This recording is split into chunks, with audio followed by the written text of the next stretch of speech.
welcome to the finale of Pets Go Home. I really feel like it should have a question mark on there, like Pets Go Home? Because I kind of want to just like run an over under in chat while we introduce ourselves. Who thinks they'll make it? Oh. Who thinks the pets will go home? How dare? Yeah, I could actually, you know what? I can make a whole poll. I can do this. New poll. Draw poll. Will the pets go home? Question mark. All the pets yes. No. The results of the Let's poll say legally maybe. binding? Or some of them? Yeah, no. The results of this are just like, I'm just really curious. Fun fact, home is where the cat is. The humans are the ones who've been lost. Just very, Disneyland. very curious. Home is where the Disney is. Yeah, where's the hi, everybody. Hello. I am very excited to welcome you all once again to another episode of Pets Go Home, our finale. I lied last week when I said I would get the YouTube video out.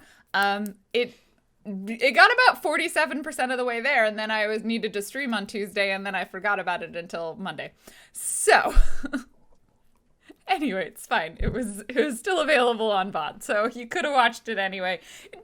If you missed last week's episode, I do really strongly suggest you watch it, because it has possibly one of my favorite pet-based homunculuses that you will ever see in any RPG show. Just a beautiful moment of yes and. So for those of you who are unfamiliar, we are playing with the Kids on Bikes RPG system, but they are pets that go home. So we're essentially using all of the rules of Kids on Bikes, except they've reskinned them as animals. And it works surprisingly well. That is by Renegade Games, so if you haven't checked it out, I do recommend it. There's like a quick start version that you can grab for free, so maybe I'll remember to post the link for that in chat. And we are also here raising funds for Unexpected Productions, which is what the gold bar is, like above all of our heads. If you would like to or are able to help us raise funds for Unexpected Production, that'd be super awesome. Tony, do you want to tell us about it again? Yeah, Unexpected Productions is it's like one of the longest running theaters in Seattle. It's been around since the 80s. And generally, you could go down to Pike Place Market. There's a disgusting gum wall in Seattle. So and behind it is a lovely, by lovely, I mean sometimes dark and a little creepy, but awesome theater where we do improv, where a lot of us either met, either directly or indirectly. And of course, nobody can go there right now because they're all shut down. They are starting to stream online, but they're like, some of these improvisers have been working since the 80s are still learning things like what streaming means, or that it's okay for the audience to actually talk about the show while they do it. So you're really helping them out, either by donating or maybe subscribing to Unexpected Productions, which they now have a Twitch stream. Yeah, that's UP. And they're at twitch.tv/unexpectedimpro or Unexpected Productions. There we go. I was like, I know what their Twitter is. Oh, I gotta get that branding. Check it out, because there's a recording from Saturday night, and Tony and I performed in it. And Dan was not in this one, but maybe other ones. Yeah. Yes, Dan There's and some good I stuff will that's happening. potentially be in. I forgot to submit for it. Well, that's cool. So go give that channel a follow, and the link to donate is in chat. If you through donations, you can also help us out because currently we only have one adversity token. So I'm sure they will not experience too many adverse events. But if you would like to assist them in those instances, you can do so.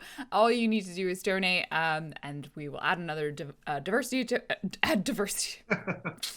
Wow, Lauren, adversity token to the pool. I would like you to know that the results were tied between no and some of them will go home. Does Absolutely Renee no going one home- thought yes. No, 3 people thought yes. 23%. Does Renee going home mean he goes back to his pond, or does it mean he goes to our home? Well, I the think thing is the it's, pets, neither Renee nor Chip are pets, Right. so they That's don't right. count in the going home. But yeah, it's an even split between But we could be no and some of pets. them. You could become a pet. I'm not a Unaffiliated. Will you go home? Independent contractors. Oh my We're not a part of your system. We don't have to be built by your rules of what a pet or pet not is. We're Yeah. free. Free agents. Okay. Yeah. All right. Alrighty. For the bonus. Well, thank you for that. Speaking of donations, thank you for that donation that just came through. It's very, very generous. I'm just checking. It's all adversity tokens. You're very lucky. Good. Does someone want to do Good. some math for me? What's 300 divided by 25? Ooh. 12. 12. Thank you. All right, you now have 13 adversity tokens. So use them. Thank you so much. Wow. We're gone. Oh, God. I would like to use them all. Everything Yeah. disappeared. Thank you, and I'm very sorry for how we're going to spend them. Windows was like, what if you just minimize every single one of your tabs all at once? And I was like, no, Windows, I don't want to do that. But now I have to open them all again. Oh, Darn God. Microsoft. It's like, Because I insulted Windows while we were getting ready. I'm going to blame Yeah. Tony for this one. It's very. Sorry, very everyone. I think the stream briefly disappeared for a second because I lost everything. All right, we're back. No more clicking on things. All right. So thank you so much, Hrothgar Thorson, for your wonderful donation. Okay, I think that puts us at introducing the players and their characters. And also, I saw your comment in chat, Cheryl. It is one of my favorite RPG scenes, but I felt the need to specifically call out the animal-based homunculus because that in and of itself is a gem. It's just a gift. Just a beautiful present. So let's start with Dan. I'm gonna point in that direction. Dan, who are you? Okay. And then we'll go. Are around you the over there circle. for me, or? It doesn't matter. All right. Hi, I'm Dan Poslins at Dan Poslins. I am a software developer in the Seattle area, as well as an actor, director, and improviser. And my pronouns are he, him. And I will be playing Renee the Goose. That's really all you need to know about Renee. And me. And Dan, actually, yeah. Fun fact, they're basically both Canadian. Janine. Hi, my name is Janine, she, hers.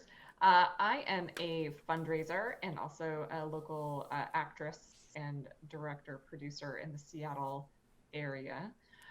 Tonight I will be playing Coco, the elderly and tooth challenge chihuahua. Her teeth don't meet. So, Yeah. what do you want? Oh, did she have a little bit of Well, like they laugh, the but they dog don't eat. overbite where their bottom jaws like sticking at like Yeah. that thing?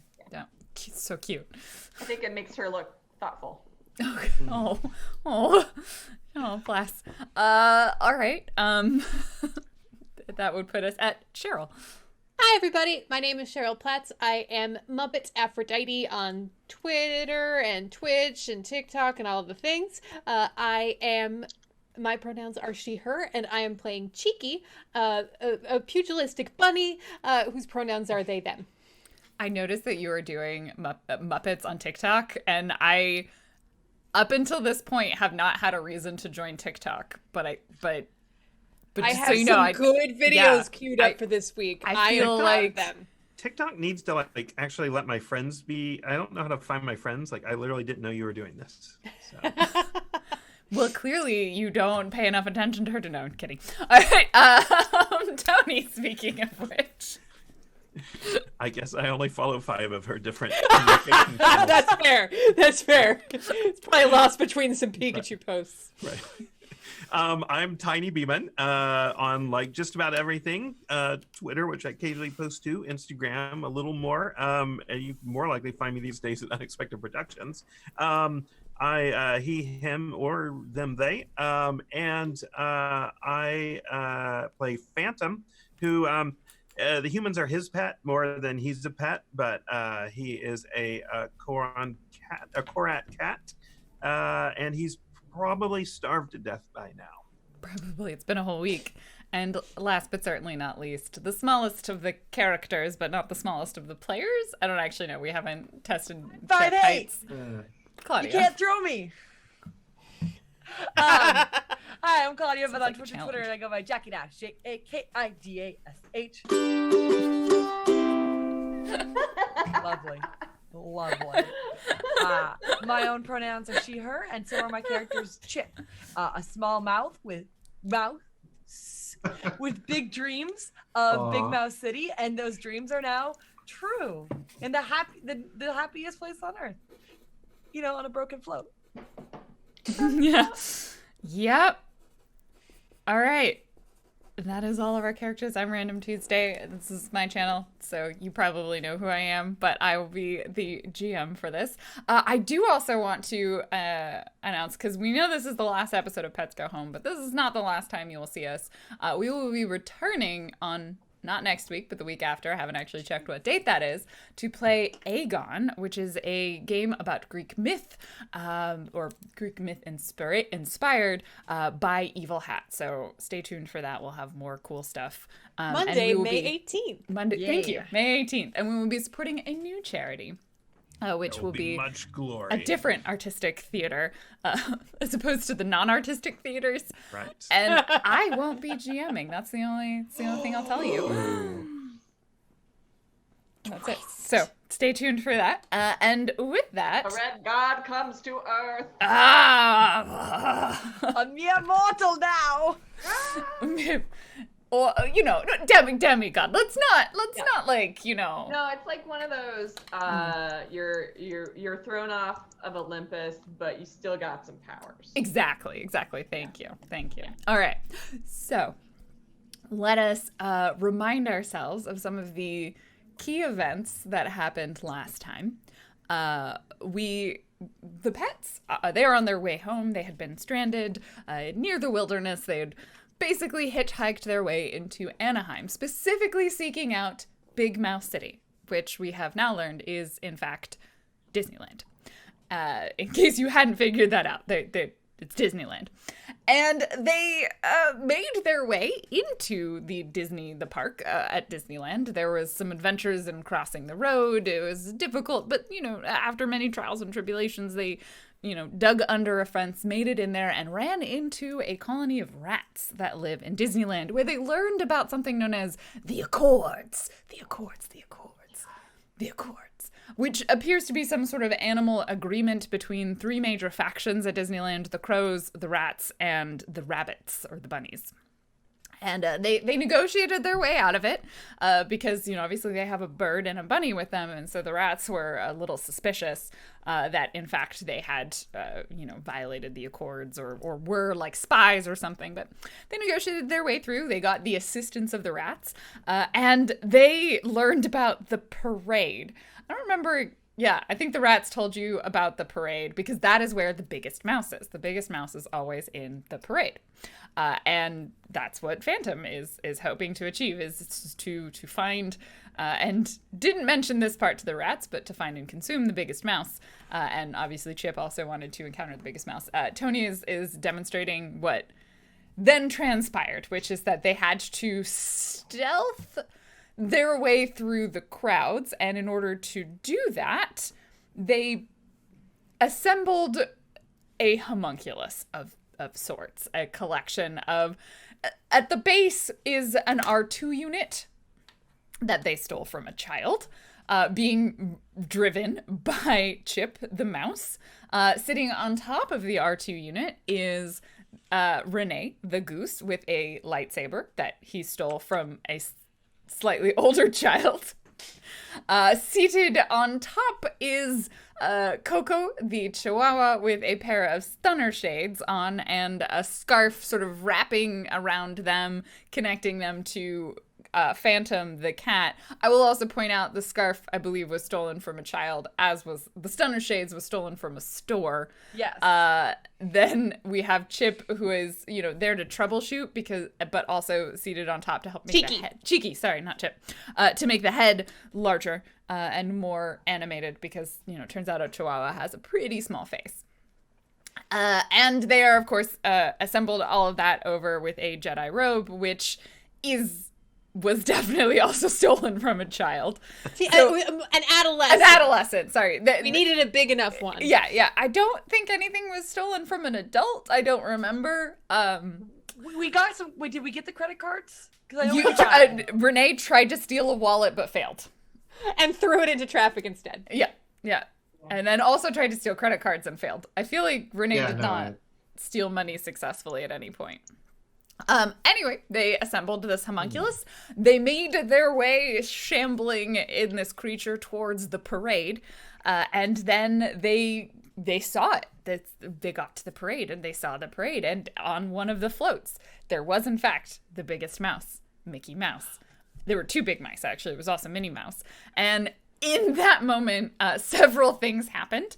Phantom leapt forth onto Mickey, managed to lodge themselves in the eye socket of Mickey's head. Simultaneously, Renee also launched. First time Renee has ever flown. He majestically flapped his way in an attempt to land on the big mouse and sit on Mickey's head. And then Cheeky saw a lot of cell phones because at this point people were very obviously interested in taking pictures of it. So Cheeky panicked, leaped onto the float. Chip thought, I'm going to stop the float with... At this point, the homunculus has collapsed, so all we have left is Chip and Coco on it. And Chip is like, what if I use this robot to stop the float? And instead just crushed R2-D2 under the wheels of the float, and Coco heroically grabbed Chip and leaped onto the float as we hear the sounds of R2-D2 going... I guess what's R2 like? Beep, woo! As it dies under the wheels of Mickey's float. Meanwhile, turns out there's a person inside of the Mickey suit. Pulls the head off because they're panicking because there's a cat stuck in their eye, and throws it to the ground, and that causes Renee to be ruffled and take flight. And that's about the point that we left it. We had Phantom having an existential crisis, wondering if, in fact, all mice are humans, because this one mouse had a human inside. We have Renee somewhat flapping. I don't know how graceful or majestic this is, given you have literally never flown before in your life, above and sort of around the float. We have Cheeky in a panic as people are... just everyone's pulled out a cell phone, just surrounded by people taking pictures. We have Coco holding Chip in their mouth. The float has stopped. And at this point, swarms of Disneyland staff, of Mouse City staff, are just going to start descending onto the float in an attempt to do multiple things, but escort Mickey away, grab these animals, get rid of these animals. But I want to point out, Minnie Mouse, still waving, holding it together. Important note, I did poop all over the actor. Yeah, you pooped on the actor. And above, we see a crowd of crows circling, and in nearby, in the grass, we see a bunch of bunnies begin to congregate, and the crows, because we can understand them as humans, but the animals also hear the bunnies making this noise. I don't really know how bunnies would make the noise, but is just the crows screaming, the Accords, the Accords, the Accords! As it appears some on the neutral territory of Main Street, some sort of conflict between bunnies and birds and various creatures has happened, and so the feathers have been ruffled. So with that recap, and I do want to say big thanks to Javier for the drawing I posted. Yes, thank you. That was gorgeous. Javier Beltran or JP Beltran on Twitter, or Frithiel in chat. It's very good. It's a very good image. Very much helps understand the assemblage of this creature. I was our plan actually made sense once I saw the drawing. Yeah. We should also probably apologize for having so heavily ripped off Homeward Bound. What? What we did. I don't think that happened at any point in Homeward Bound. I don't know. Probably doing stuff like that. Did you watch the director's edition? Because I believe in the director's edition, they did all wear a trench coat. I'm just imagining Susan Sarandon in as the cat in the trench. Anyway, so what do you all do? There's a lot going on right now. Yeah, there is. So Cheeky was trying to get near Renee because Renee had slayed a cell phone That's true. previously. Mm-hmm. Is Renee at a place, like, am I near Renee? Do I need to adjust myself to continue to be near Renee? I feel like we had sort of established that Renee was in some low flight pattern, Okay, so I he's feel not- like yeah. it's but Renee's also like a first time flyer, so Yeah, I'm gonna bunny jumping land. distance. I think I'm gonna land whenever I reasonably can Okay. at this point. Okay. I've just been overwhelmed by my experience. So I mean, Well, like, Yeah. is feeling a little bit more confident because Renee has landed and sees the crows. It gets nervous and decides to briefly monologue to the assembling animal crowds. Something to the effect of, I know that you have not always historically gotten along, but look what animals, what rodents and bunnies and birds can do together. We are more powerful collectively than we are apart. is your intention to what are you hoping to have happen? Mainly, I don't want the crows to murder us, Okay. So you're trying to like get them to back down a little bit. or like Yeah. to all be like not see us as a target. Like Yeah, yay, there's- together. There's some options here. It could go from just them ignoring you to them turning on the humans. There's very, very many options here. So let's just roll a charm and kind of Okay. use this as a degree of success and like see where it ends up. Not Remember, the we worst have die. 13 adversity tokens, so Okay. the audience is Wow. here to help you.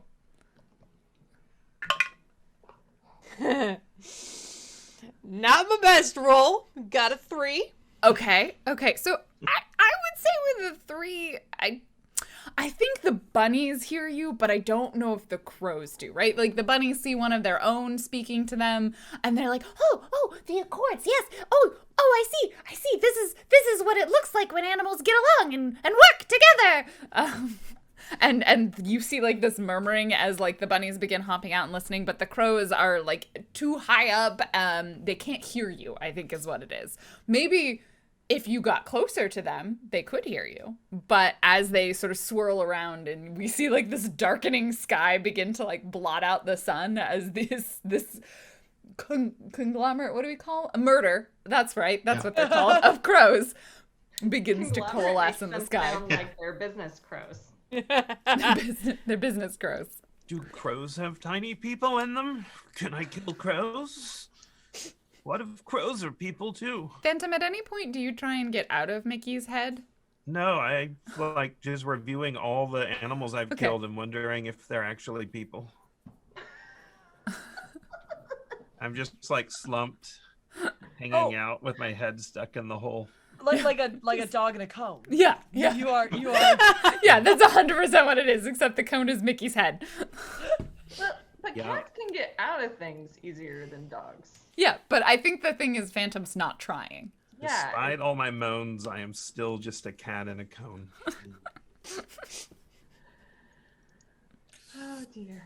Renee is in a complete daze as well. Like he's just experienced the most perfect moment of his life, Okay. and he's like, it's like he's high on the adrenaline and like he's feeling kind of lightheaded, and all he can think to do is just to like bow to everyone watching the parade. Like just keeps turning and bowing to them so they can he can be appreciated. Yeah, because for the his parade's majesty. definitely for him.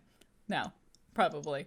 So, okay, as I guess as Renee and Phantom are sort of stalled, as Cheeky is like quelling the bunnies, and the bunnies definitely seem to be interested, and we just see like the rats are just like, huh, like eating pizza.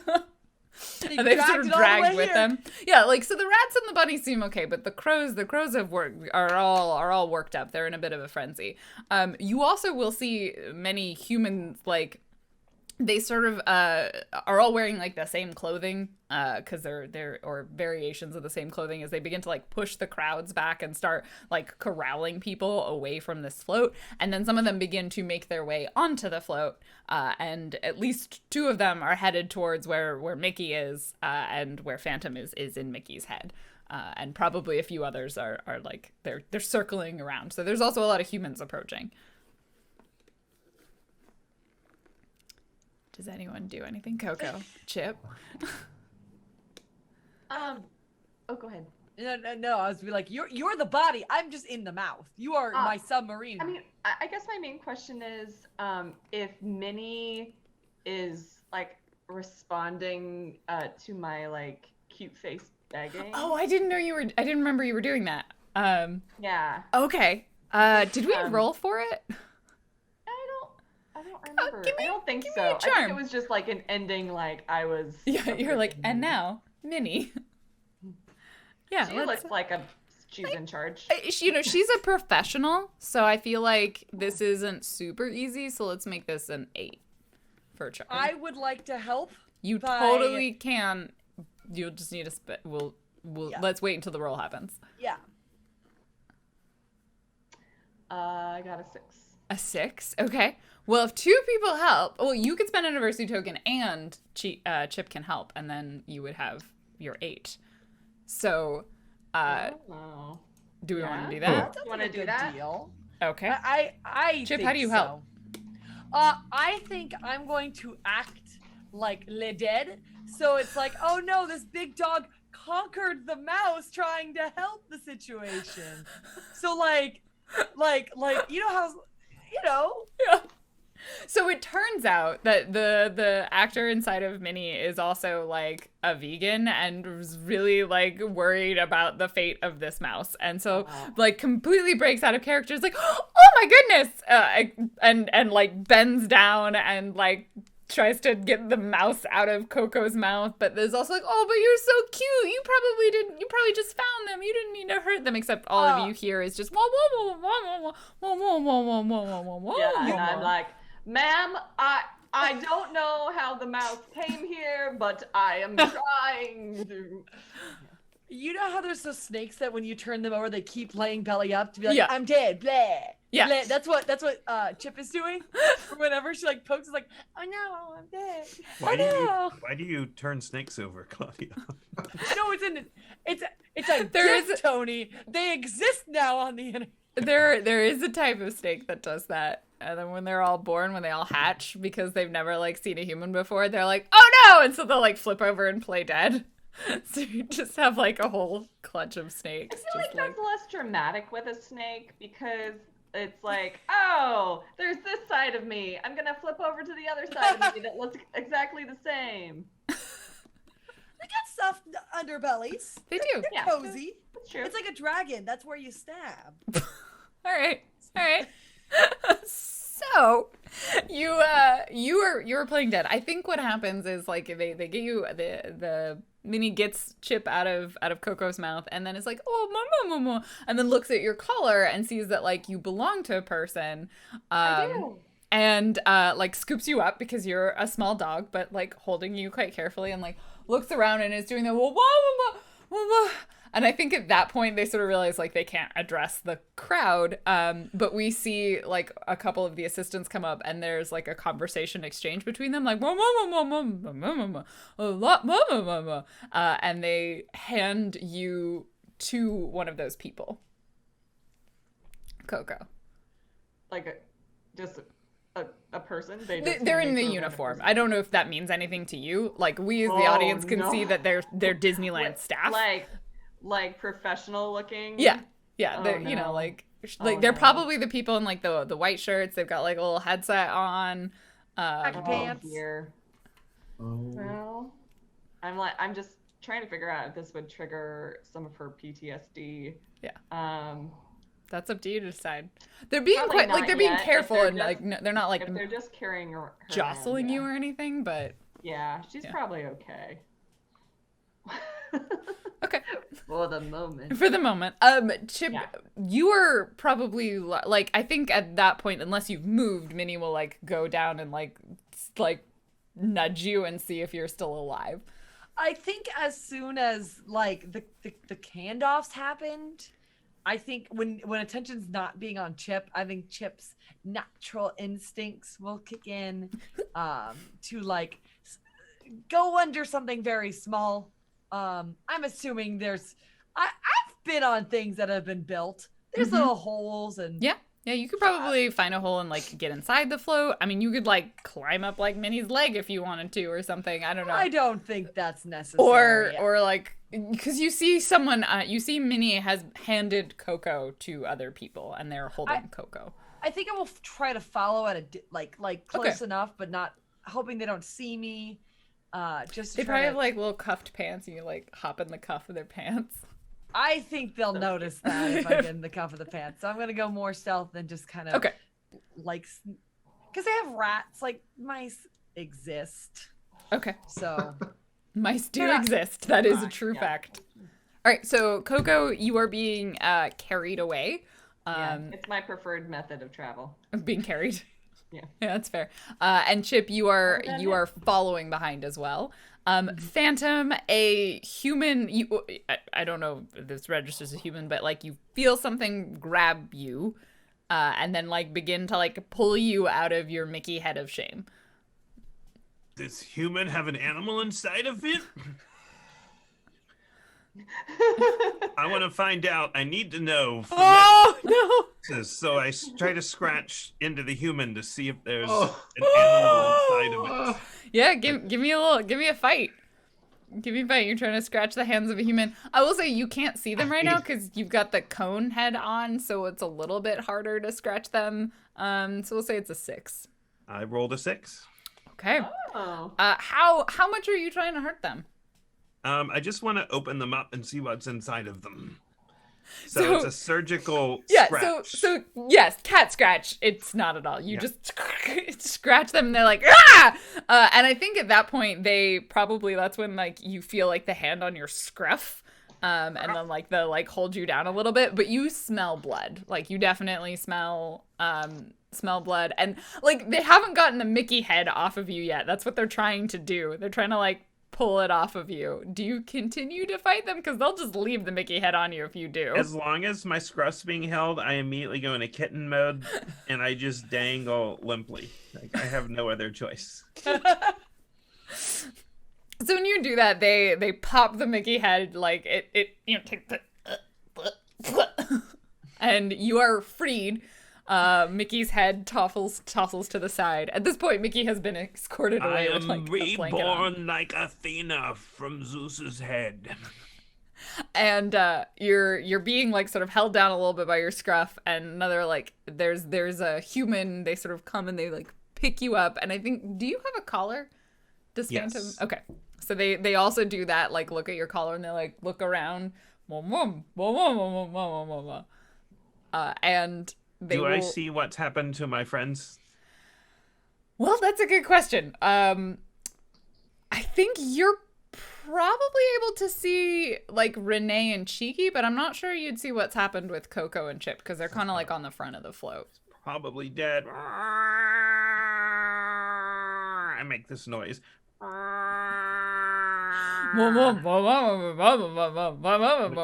Which means, please, human, I would prefer you set me down gently.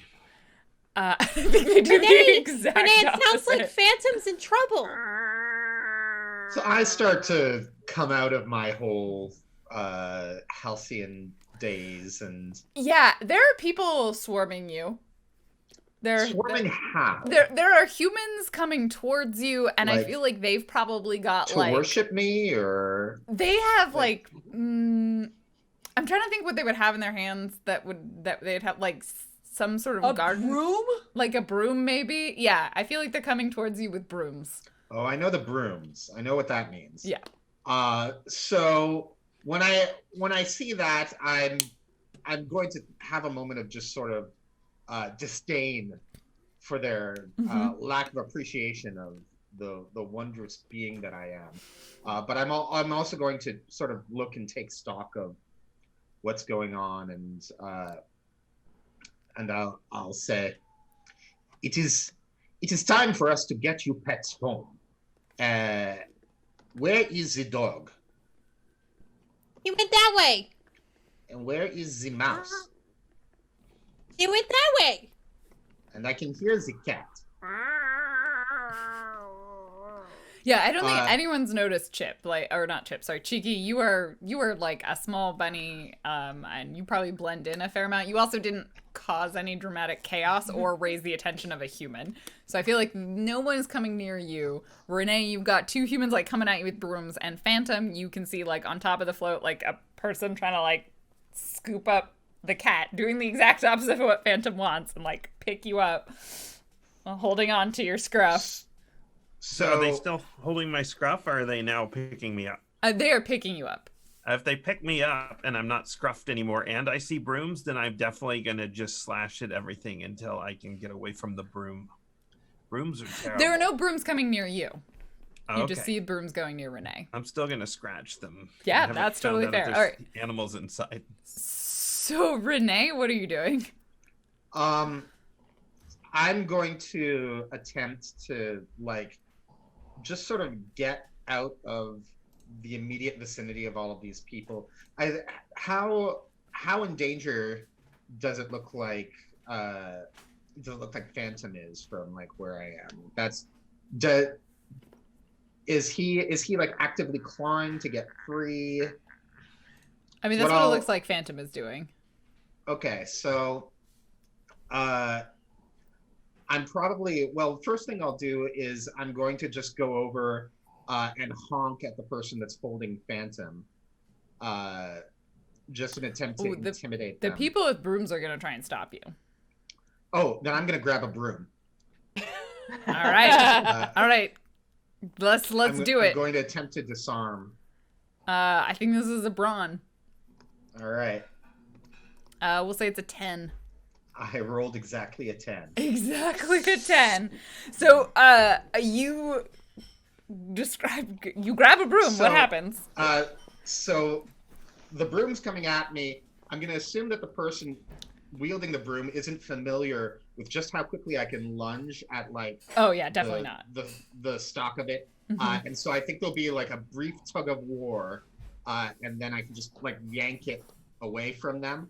Yeah. And I'm not exactly able to wield this thing very well. No, it goes. But I just want to use the momentum of as I yank it away from them, just sort of have it knock into the person that's holding Phantom.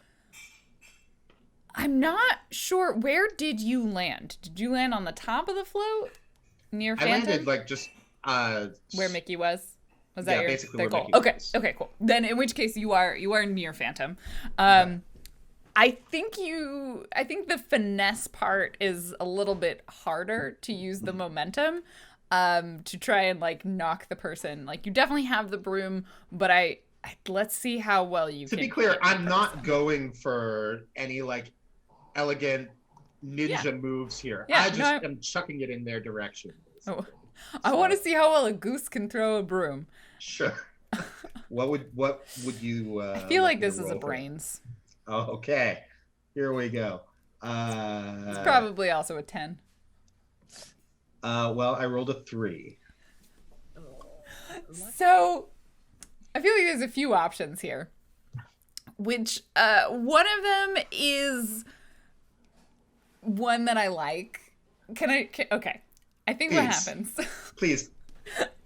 Describe to me the consequences. You grab this broom, you swing them with the momentum, you knock it into the person. It doesn't really do much more than startle them, but this is the person that's holding Phantom, while Phantom is simultaneously starting to claw into them. So I think they just like, and I don't know if anyone else has ever done this, where I have accidentally dropped cats on people, where you're just like, ah! And they kind of throw Phantom at you, Renee, and so Phantom is all claws and feathers, and all of that attack that Phantom was going to do to the person now happens to you. Perfect. Perfect. What do you people do? You turn over snakes and drop cats on people? Who are my friends? I have this thing where I see cats and I want to pick them up, but most cats don't want to be picked up. So I've picked up a cat near people, and then they was like, "Wah!" And then I was like, "Ah!" And then they just claws out and just landed on my friend. So you pick up cats and throw them at people. Got it. The cat more, I would say, yeeted itself out of my arms with force and gusto onto my friend. I'm glad we've been able to provide you with some therapy, Lauren. I felt bad. The cat was fine. My friend was less happy.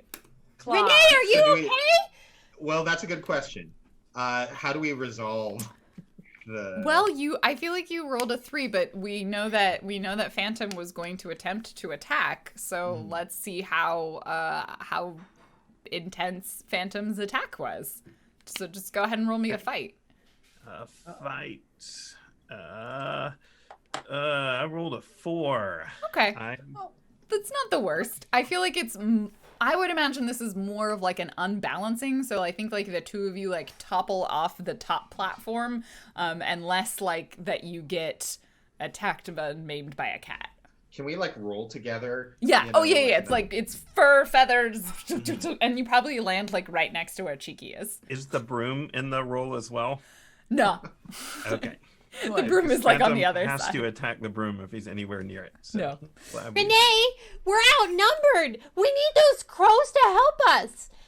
Rose, what is? Cards. They're It's beginning to the blot out the sun. Accords. They're suspicious, but they need to know we're friends. We need to tell them that we need their help and that they should distract the humans and then we can get away. We need to leave this place first. I think the people. Right, but they have to help us get away. I stare into Cheeky's eyeball when she's excited to see if there's a person inside I can see, since she has big eyeballs. They. Phantom, did you get hit in the head? What? No, but if I had, the person inside of me might have been hurt. We really need to get help so we can get out of here. Oh, good. I agree. Very well. If you think the crows are the ones who should help us, then crows. Crows! We appeal to the people inside of you to help us. Yes, we appeal to all of your inner people to come to our aid. I don't know. It seems like you might just be a little too far away from them. They're kind of high up in the sky. It's too I'm bad gonna none of you can yowl. fly. Okay, so I see. So does it look I like mean, if Renee? you roll really well, you might be able to yell at them. Does it look like Renee is like thinking about flying, or is he very much like stuck there? Renee doesn't even really realize that he flew. Okay, so Cheeky's getting kind of anxious because like a lot's been happening and we haven't gotten out there. Cheeky looks around, and now twice now Cheeky has bounced on Renee's butt to help with choking. Cheeky is once again going to attempt that maneuver, this time to hopefully startle him into going up and talking to the crows because they're up there. I like it. I Tracks. like it. I feel like you can roll, but that's also kind of up to Dan. How would Renee like respond to that? I think that now that he has flown once, if he's like hit with sufficient impact, there's a very good chance it would just happen again. I don't know that Renee necessarily understands the plan. Okay. Do you want? I'm not announcing it. Do you want? This is very much like Do you want to roll to help you decide, or do you want to just narrate it?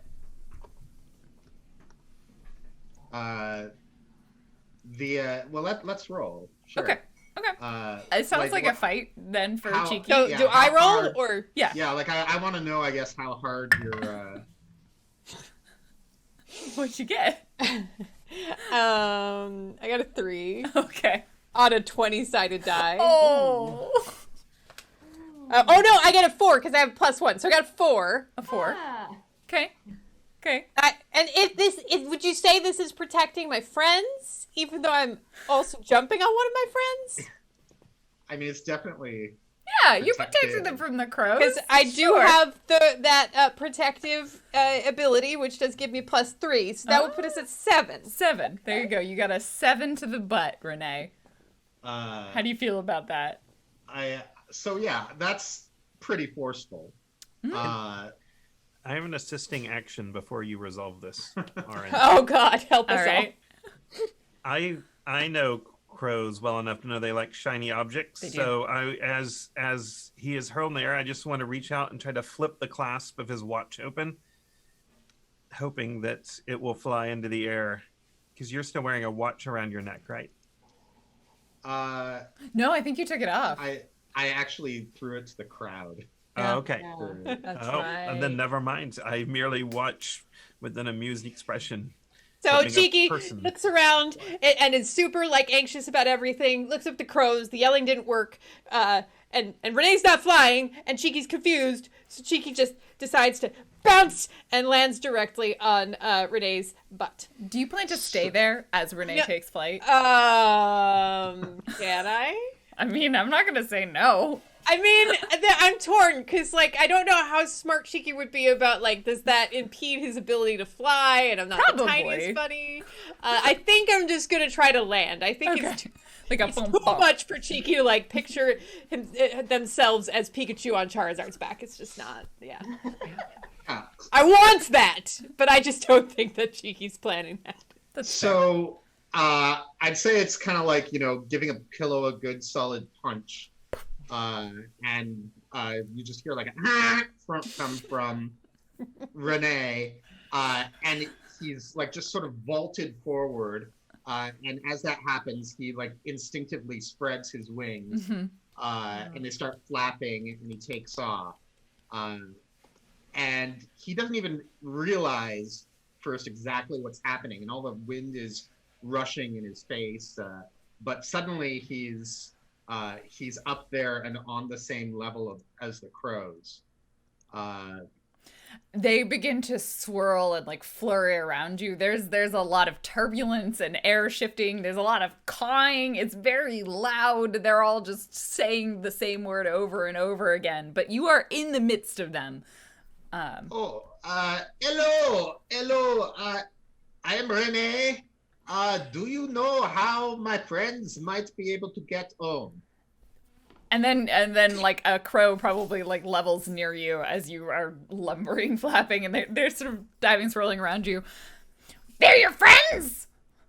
I suppose so. Wait. I mean, what is it? I thought they had ruined the Accords with that It's- bunny and that You- very small rat. You keep speaking of these accords. We have an agreement.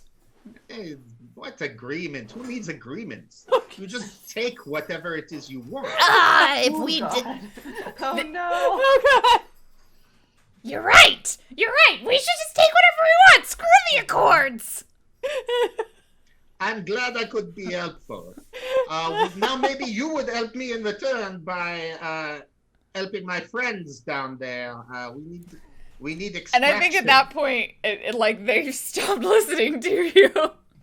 They just says, "Take what you want. Leave none for the others. Take it. Yes, take it take all." what you want. Yes, the very, crows- this is very good. This black swirling dot of crows just it swirls down, and then they just start attacking. They're not attacking humans. Like we said, they like shiny things. They just start grabbing anything shiny. Like they pull in like earrings out of people, like Tiaras. taking every tiara and Mouse like ears. bunny band that they Oh, have. the mouse ears, yeah. All of the mouse ears, sorry, not bunny bands, all of the mouse ears, they start pulling necklaces off. Some of them land on like large things that are obviously too big for them. At least one of them tries to like attack the big Walt Disney statue, being like trying to pull it apart. Another one we see like further away, there's one like on the sword, trying to pull the sword out of the stone. And they're just going at it. And at this point, the crowd just panics as the crows descend. And the rats and the bunnies at this point, they're like, wait a minute, you were right. Wait, I think the bunnies turn to you, Cheeky, and they're like, you were right. The real enemy wasn't each other. It was the humans all along. Quick, take what we want. Look, they're all getting along. Isn't this beautiful? All the just- sorts of animals can get along. Rabbits and rats just swarm through the ground, and we see like off to one side there's just like a bunch of rats tipping over a churro machine and like trying to get into the churros and just dragging them everywhere. There's like a bunch with the big ham legs. I don't know what the bunnies would be after, but they're just like descending Shoelaces. upon all of the grass. And it is quite chaotic. So you look down, Renee, and that's what you see happening. And Cheeky, that's what you see. Coco and Chip, however, at this point, I think you have been taken all the way to Lost and Found. I think you I'm have... doing a very good job of being. I'm hopefully doing a good job of sneaking because I want to keep Yeah. up with Coco. Is Chip close enough to me that I can say something to her? I'm about, I would say, about 3 to 5 feet away.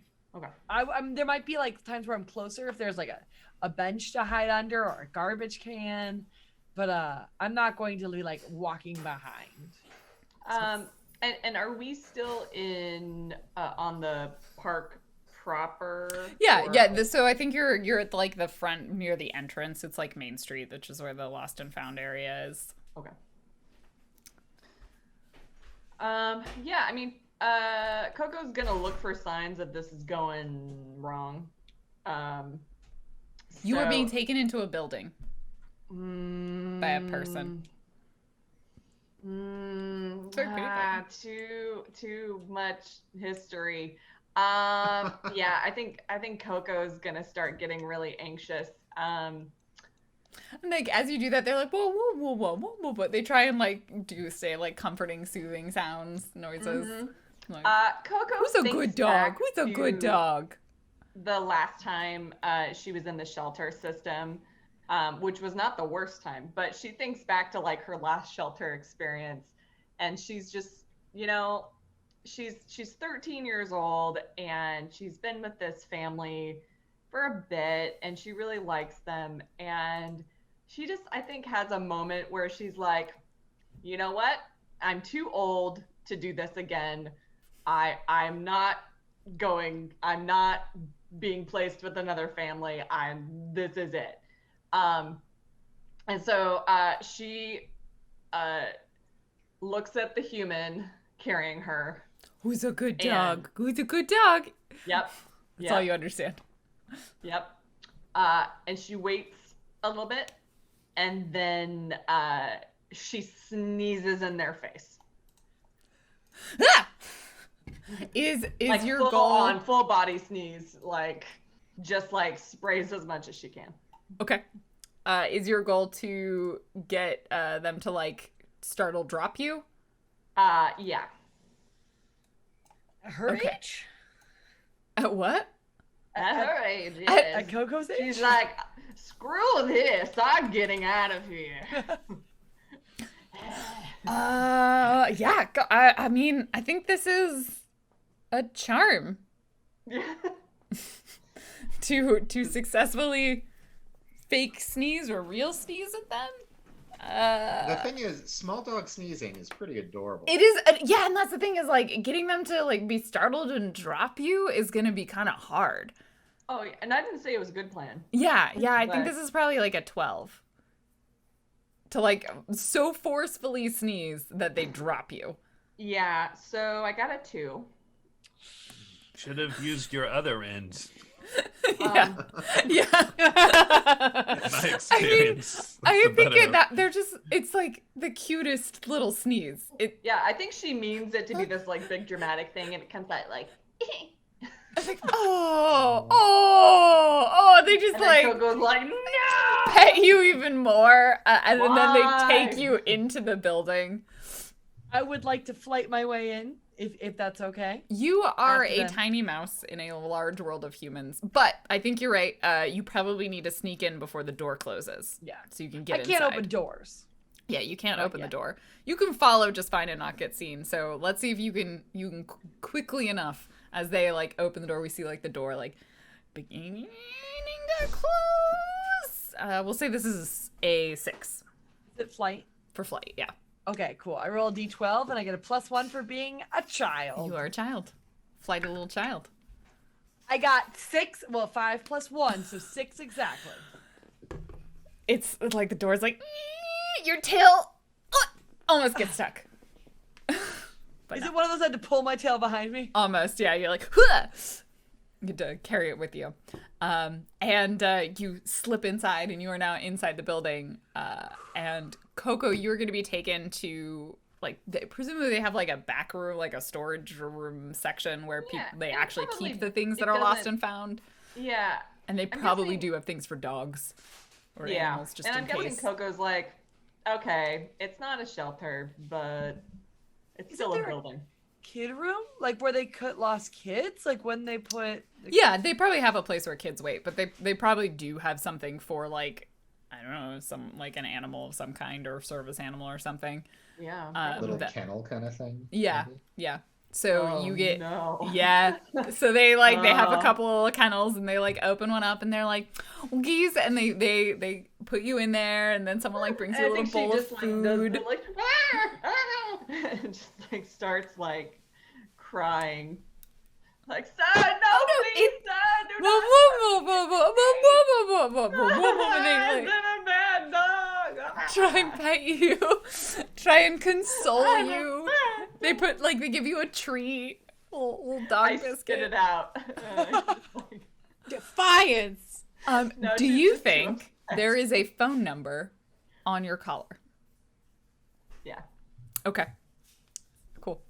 I mean, I think I've probably also been microchipped, but that's Yeah, but useful. they can't. They could take you to the vet and chip you. But if there's a Yeah. phone, if we think there's a phone call on the collar, but I don't know if that means anything to you. But like we as the audience see them be like, look at the number, memorize it, and then walk away. All Coco knows is if she loses her collar, like it's over. That's like her like sign of belonging.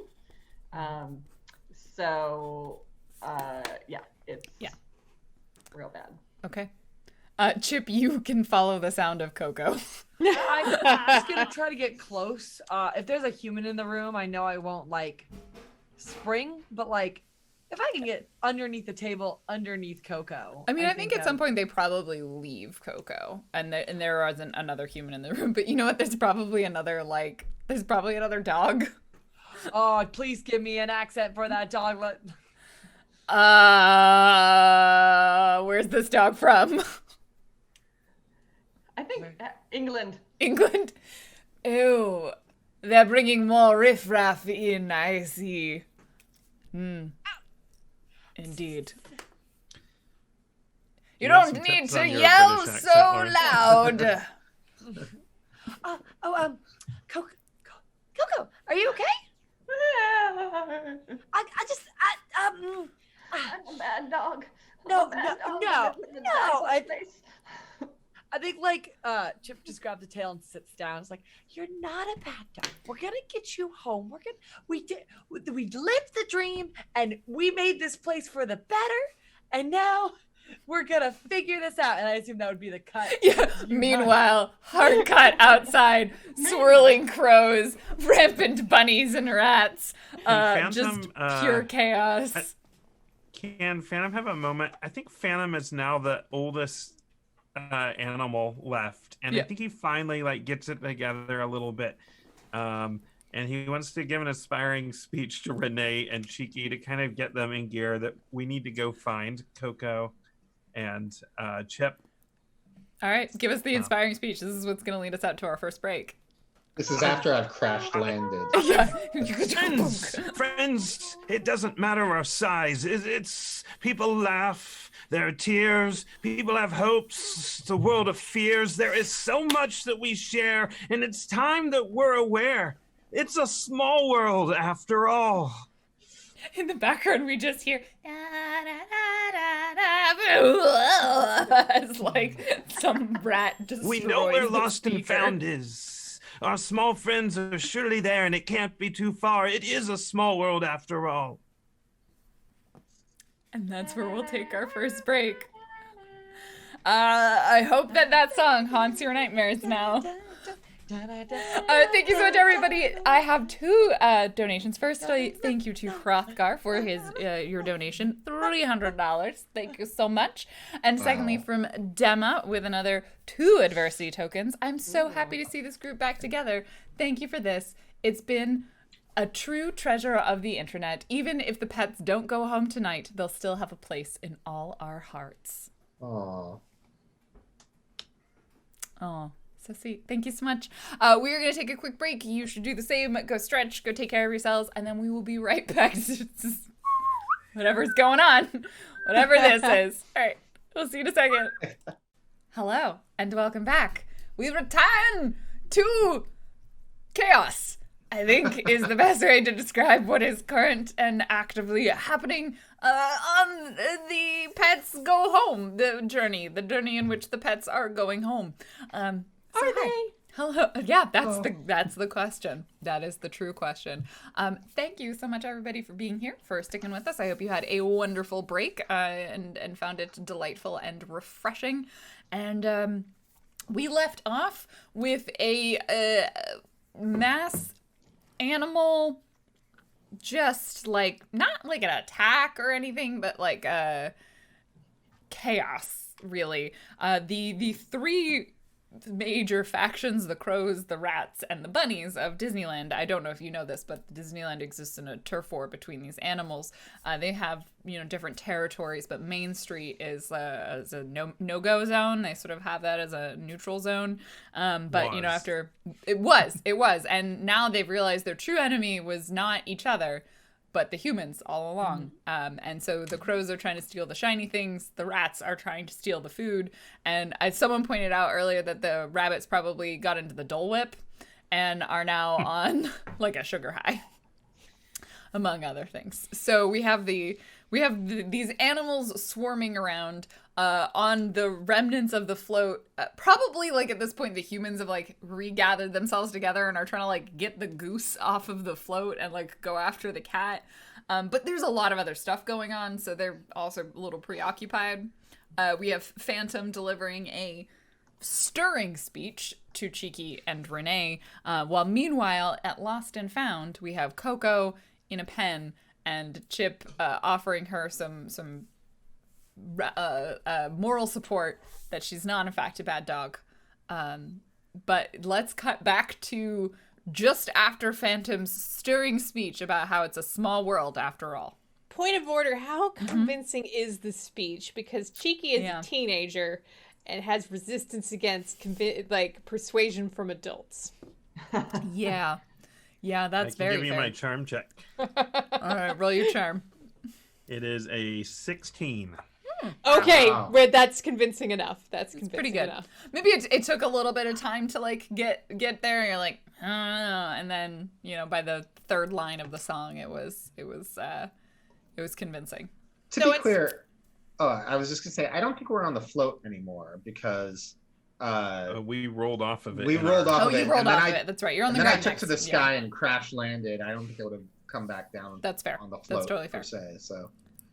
So inspired by Phantom's speech about the smallness of the world, Cheeky bounces over to whatever the nearest cluster of bunnies is and says, excuse me, a human took our friends. Where do they take animal friends when they take them?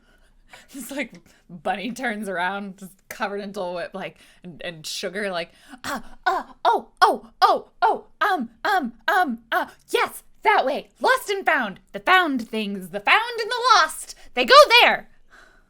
And they point in the direction of Main Street. I assume. Yeah, and I think like they all like turn down and look down Main Street. Over there. That's a striking shot with all the bunnies looking just at once. like like prairie dog style. They all like up and turn. Thank you. Come on. If we're going to find everybody, they're going to be at the Found and Lost. Yes, we know where that is. The rats told us. So Renee will start to head off in that direction. And I like to imagine, like, to be clear, the humans probably aren't really paying attention to us at this point because of all of the being attacked simultaneously by crows and rabbits and rats. They're probably pretty distracted. Yeah, I think that we can say the humans are distracted unless you do something that like calls a lot of attention to yourself. No, my whole thing is like I'm just walking along here, and I like to imagine that it's kind of like a post-apocalyptic Disneyland kind of scene.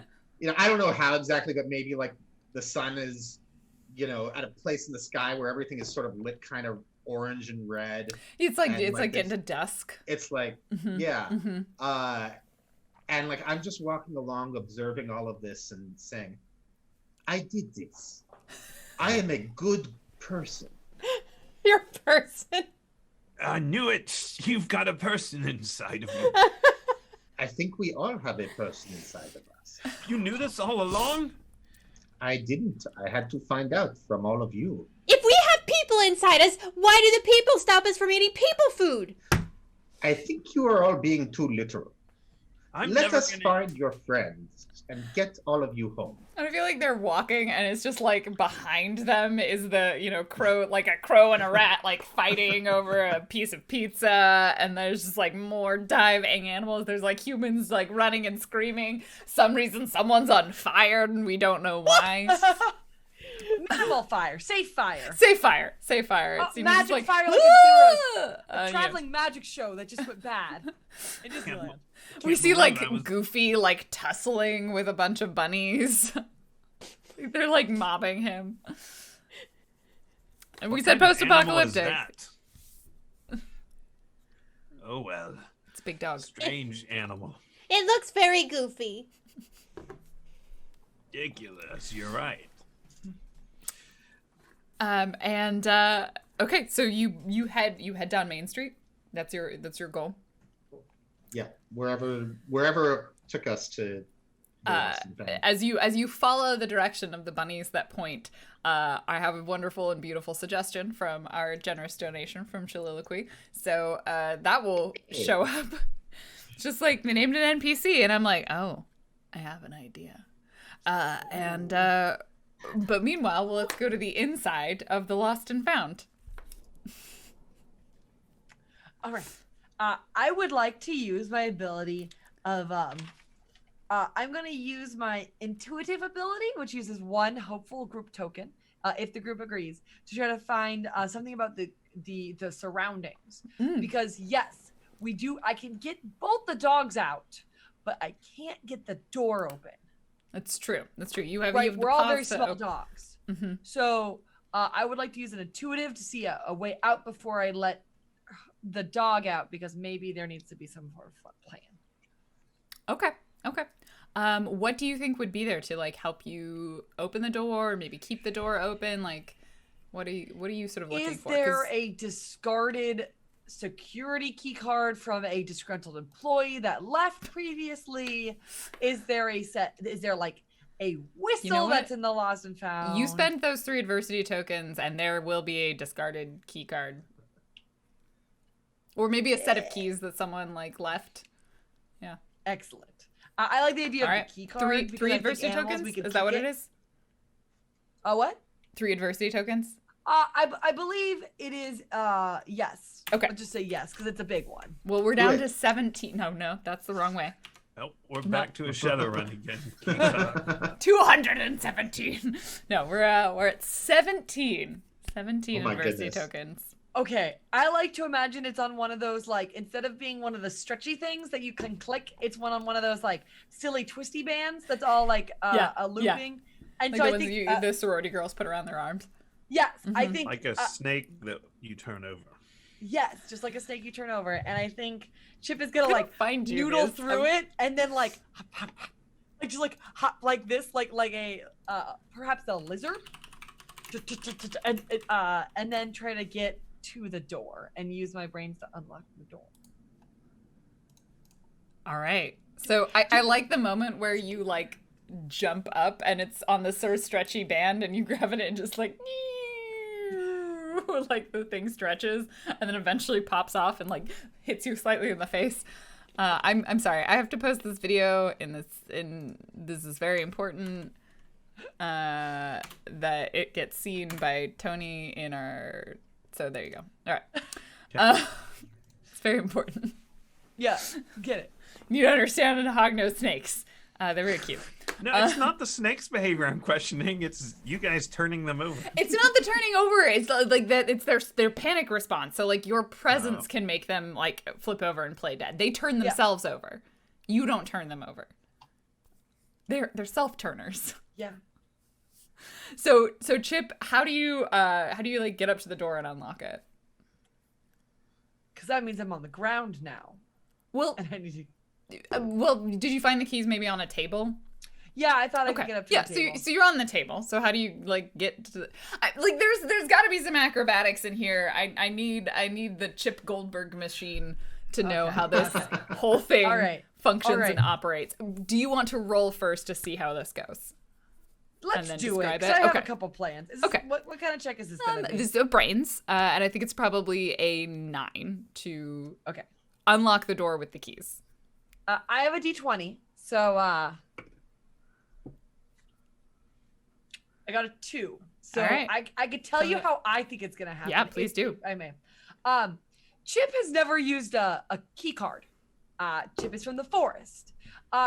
Chip has seen a key before. Yeah. So I think People use them there's to a unlock little- the big metal chariots things, Yeah, big cars. which usually carry fun things like poppers Mhm. or puppies. So what I think there's going to be a little bit of like it's gonna get on a broom and the broom is gonna fall against the door and then Chip's gonna get to the door and then I think Chip's gonna click it and it's gonna fail. So it's gonna get hooked on the doorknob and then Chip's gonna fall to the ground. So the keys are near the doorknob, but they're not near me. And also I'm on the ground now. And I think as you do that, the door like clicks and starts to open, and so you have to like scurry back as the door opens like inwards towards you. Coco, have you done anything in this time? I've considered my life. Okay. Okay. I thought about all the other times I've been in a cage and like a mental cage, a physical cage. Emotional cage. Yeah. You have an existential crisis.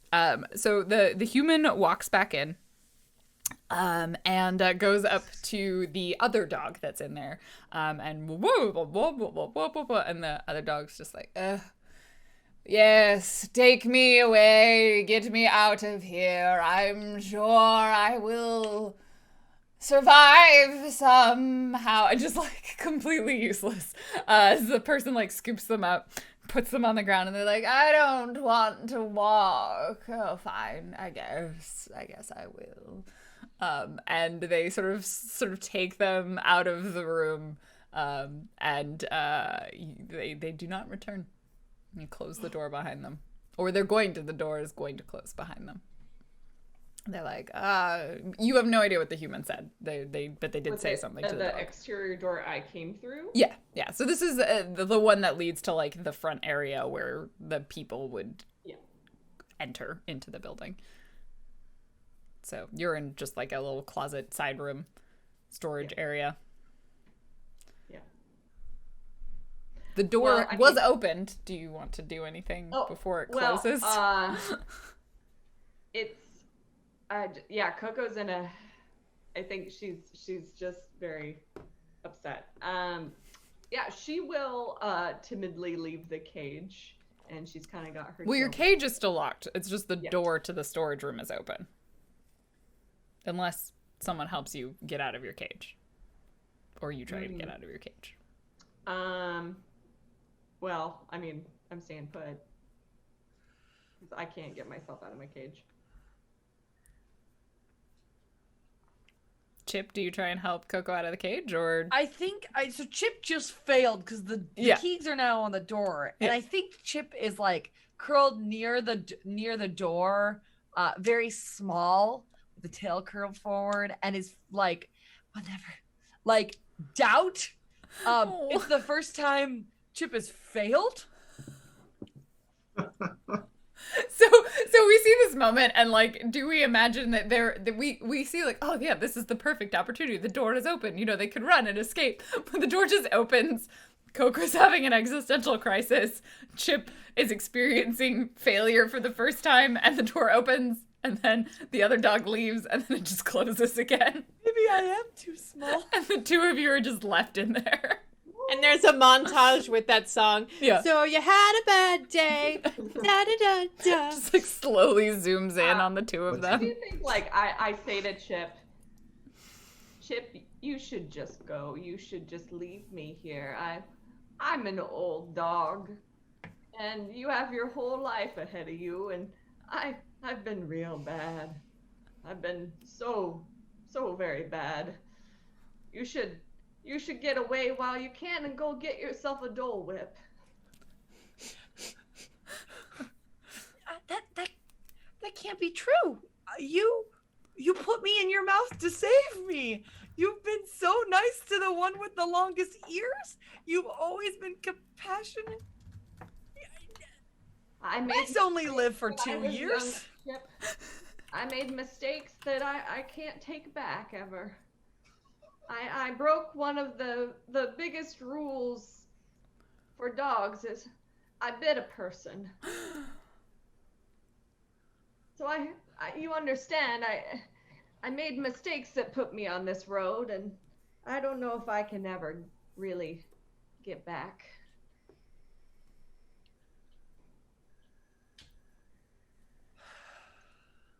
You know what? I've heard a tale that cats live multiple lives, and that's why they're so bad, is because they can be bad in one life, and then they can keep being bad, but then we go in the last one. Let's just have a new life. Each of us. Do you mean a double suicide pact? Oh! Gosh. Like, let's say this is the new one, and the past Chip has died. Oh, it's not a literal. No, mostly because What is it with you animals and metaphor? This is a kids show. Pets, I know for a come fact home. that there is a Home, child that pets. has watched this. Come home. I forgot to tell you I watched All Dogs Go to Heaven. But Oh, I just want you all to know that I have been told by one of our friends that their son, has watched this. He's like 7. He complimented you all for staying in character very well. oh, thank you. But also, there's a child that might watch this. okay. Let's start again. I'll be Chip with 2 P's. Cause I'm traveled now, well traveled, and let's get you out of there, and then you could be maybe some other Coco, like a Lola or something, and I think Turn over a new leaf. yeah, Yeah. this one like we won't bite people, and we'll go, we'll live in this world, and we'll follow these accords that everyone's talking about, and they've got it. They've worked for other people. I hear they've got turkey legs somewhere around here. I Yeah. can live on those. Yeah, we'll be new. Yeah, and maybe people will pet us. Oh, that'll be nice. What's a pet like? Well, it depends on the person, but it's usually nice. It's reassuring. I would like to be pet behind the ears. And I think Chip is going to, I'm hoping a bulletin board with a bunch of I hope it's like a wall of photos, like of people at like their company picnics that I can just climb up, Sure, yeah. to get to the top. And then I would like to try and open the cage. I feel like opening the cage is probably a lot easier because I don't know if it's like the kind. Let's even say they're not even like kind that like lock. They just sort of like turn and bolt because they just assume that like animals can't let themselves out. So it's probably pretty easy. It's like a 4 to open the cage. I'm going to use my You again scurry my up. Ranger D20. So I got a 14. 14. Yeah, effortlessly you climb up there. You like turn the bolt.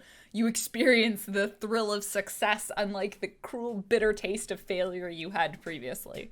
And your cage door swings open, Coco. You're very resourceful. I got small hands and a big brain. Now, I'm Chip, and you are? Coco. Coco it is. The only name I've liked. Could be Coco with a K this time, though. Like, Oh, yes. yeah. With an A as well. Yeah. Cocoa. So are we sauntering down Main Street? Yeah, let's Like, cut are back to there Main Street. As you begin your saunter down Main Street, I feel like if there's a soundtrack that's playing, right? Like there's like, the dramatic music in the background because it's Disneyland. So there's actual literal like soundtrack music, and perhaps unintentionally or perhaps intentionally the music like does a weird like sort of change and the tone changes from like, the sort of awkward, like the juxtaposition of like the happy Disneyland music against the background of like the animal post-apocalyptic attack. It's And like then rats chewing on the cords in the Yeah, audio system. yeah. So it's rats chewing on the cords, and somehow, and for some reason, it becomes like it just like goes straight western. And you look down Main Street, and you see if they could finger snap, they would be. There are 5 coyotes just walking down Main Street. They're being ballsy. There's like a little V formation of coyotes. Thank you, Soliloquy, for this suggestion. And they're just like sauntering, and all of the animals like skitter and part to the side as, you know, the apex, not predator, the apex scavenger has now emerged, you know, far above the rats and the crows. They just begin like sauntering down, and like you hear like the whistling music, and then for some reason like a dust ball, just or one of those tumbleweeds. Thank you, tumbleweed whackers. That's apparently Except what I was it's just cotton candy. yeah, it's just cotton candy just flows in front of the streets, and the lead coyote steps forward and says very loudly, except to the humans they just hear like yip yip yip yip yip. But to all of the animals they say, "This is our town now. We heard the accords were broken, so we thought we'd come a-strolling. This is our city now." And then they just all start howling. Oh. The accords weren't broken. We're working together. These animals don't seem like they belong at Mouse City. They seem like they belong in some other place. Are they Cheeky, between do you like hop forward and address the lead? Yes. The lead coyote. Yeah. I am heroic. It's what I do. Well, what's this tasty snack doing here? Hey, the accords aren't broken. We're working together. We're the ones that made the parade great, and now we're better together than we were apart. Now, if you want to work together with us, you can. I don't know who you are. You're very strange-looking dogs, but These aren't dogs. And like These- all of the crows and the rats and the bunnies, they all just like stop and stare. Like they're all like frozen. They're like frozen like mid tussle with whatever they were fighting with. There's like one crow's just like ripped someone's earring out and just like drops it in like startled surprise as they watch you do this. All eyes are upon you, Cheeky. Cheeky, they're not dogs. We've seen these on the magic box. They fight with explosives and they chase birds that run on roads. And the lead coyote. Well, it seems we got ourselves here a very outspoken bunny rabbit. And go ahead, I feel like, yeah, give me this is a charm, I think. Yeah, it probably is. It's not my best stat. This is the problem with her heroism. We'll say there's like a low bar for them not to eat you, which is like a 4, and then there's like a higher one for them to back off, which is probably more like a 13. Are they adults? Yeah, I think so. Yeah. Oh. Yeah. I think so. I got a 6. Okay. I So should they have the don't book eat you. open. I need to double check the age stats because there's an impact to Standing up to adults, I think. Yeah. standing up to adults.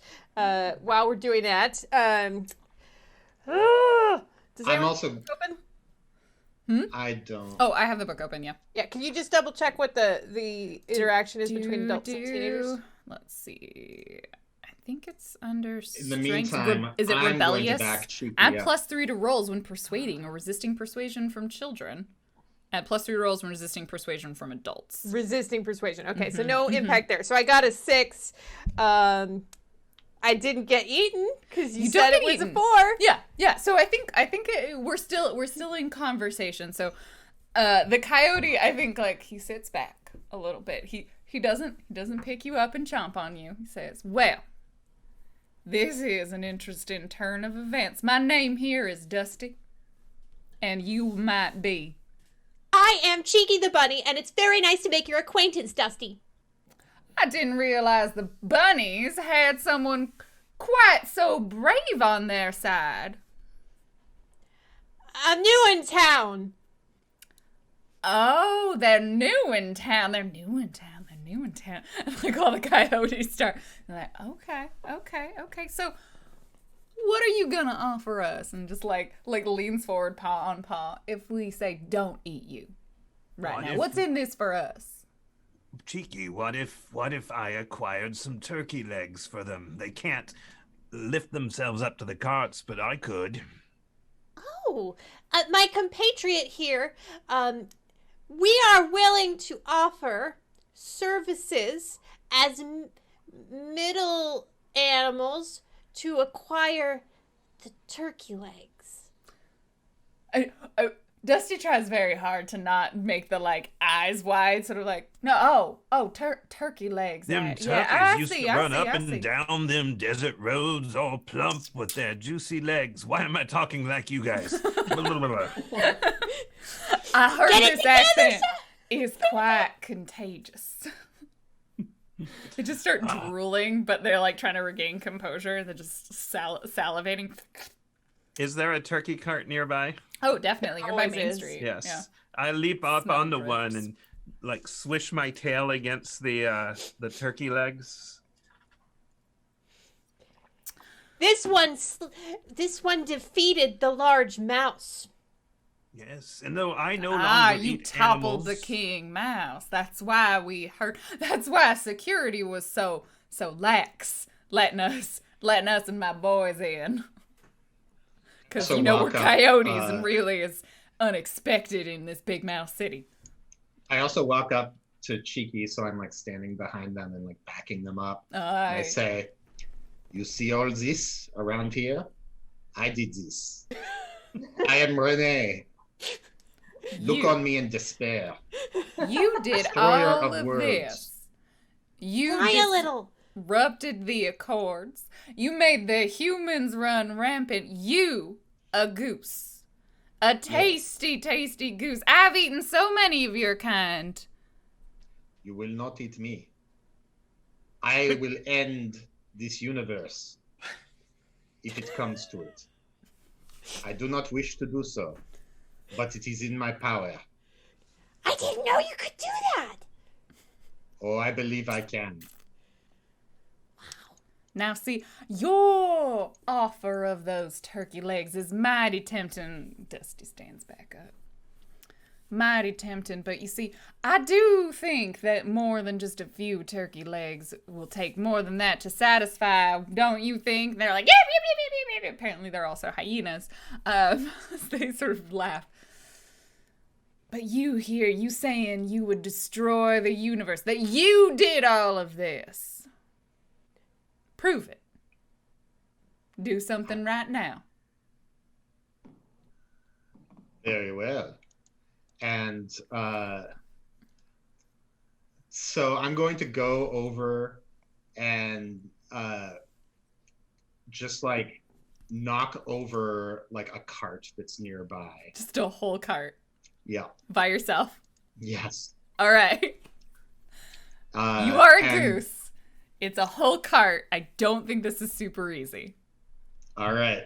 Let's do it. I feel like this is a a cart 16. that's been But it is a secured bronze. with children knocking it over, I assume. All right. Here we No, go. this one's not been secured against children. This Oh, one okay. is just one of those dangerous carts. Yeah, You know? danger cart. It's dusk, so they probably brought out the light toy carts. Got a bunch of light sticks. So up. it's a wheelie little cart. It's not as big as the popcorn carts, but it's full of weapons, glowy, majestic looking weapons. That could actually be a problem for me. Yeah, But yeah, no, we'll I get- like we'll it. This is get to beautiful. that. Yes. So I rolled a 19, Ooh. which means I knocked it Yeah, over. You do. It does mean you knock it over. But if it's full of weapons, So yeah, it's the light stick cart, and there's some balloons and stuff on it. So you boom, it knocks over, it clatters to the ground. All of these I feel like all these glowing sticks just clatter out and spread on the ground, and the crows all get very excited because this is very shiny. They're like, ah, ah, ah, ah. Are there any blades or like sharp objects? No. It's like light. Okay. It's like light sticks and stuff. No, it's Never not mind. a knife Wand. cart. That would have been bad news. But then there's some like balloons, and the I'm- balloons just like fly away. I'm very afraid of sharp objects, but No, it's not literal weapons.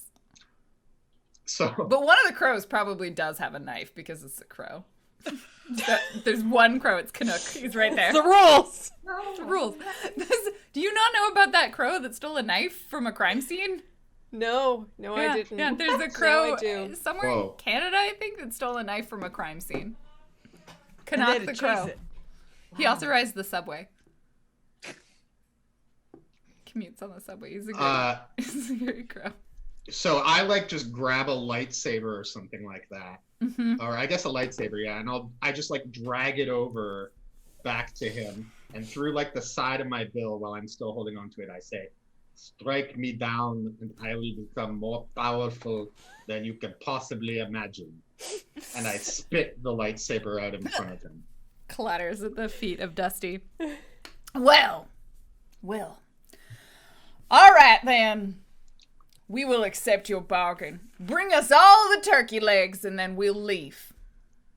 All right, I wish to attempt to knock all the turkey legs off the surface. You are using my indeed a service mighty and formidable opponent, Goose. More so than the rest of your brethren. I mean, this is a brawn, I think, to knock as many turkey legs over. A brawn. Good, because cats are super strong. Super strong. We'll say it's They're a known for that. 12. Okay, I rolled a 3. Mm. But even though it, You yeah, get it's not- one turkey leg. I am okay then. Well, I was going to use my lucky skill to use Oh, 2 adversity. Two dice adversity tokens. Okay. So, or tokens Yep. to re-roll. Yep. And I roll a 4. okay. Oh. That is the distinct improvement. You get 1.5 turkey legs. 1.5 turkey leg. I'm just gonna keep trying. Love that there was a half turkey leg there. Yeah, it's like one. You knock one off, but then there's like one that was like half eaten and dropped on the ground, and you're like, that counts. I think he I eventually. want to hop up to the top of the cart and Yeah. see if I can help. Yeah, you can definitely assist. How's your brawn? You want to kick some off? I was hoping to. Oh. Do you want to enlist some bunnies? Yeah. Rally It, like- the brethren. Friends, it is time to be greater together than we are apart. To the turkey legs. And they will begin to swarm towards you. I feel like I don't think this is when we need to roll. I think we can just let this happen because you've successfully rallied them before. But I do want to see like if Phantom notices, or I want to know if Phantom notices is you like rally these swarm of bunnies and they all just begin hopping towards you and they're like, better, stronger together, as they're like hopped up on Dole Whip, and, like piling on top of each other and slowly pushing the cart over. I could have eaten for days if this were but an hour ago, but now I know each of you has a tiny person inside of you, and I can never eat an animal again, only fish. I'm a vegetarian now. Cheese, eggs, milk, fish, all the vegetables. Let the coyotes have the birds with tiny human legs inside of them.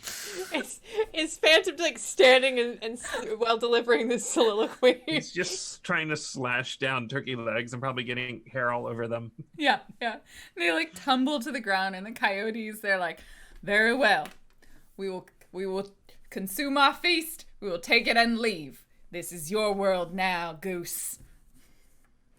And the coyotes swarm on the turkey leg cart. The bunnies like scatter away, and they just like pick up as many of them as they can. And we see this parade of coyotes leaving Disneyland, dragging a turkey leg cart and as many turkey legs. They took the cart too. I feel like at some point one of them probably tries to drag the cart. They get it like a few feet away, and then they're just like, no, leave the cart. Leave the cart. It is too heavy for you. It's Just not take the food. legs. But what if we eat the cart? Leave the cart, boy. They've And- probably put Coco down by now. We need to get her out. and you have dealt with the coyotes. Better together.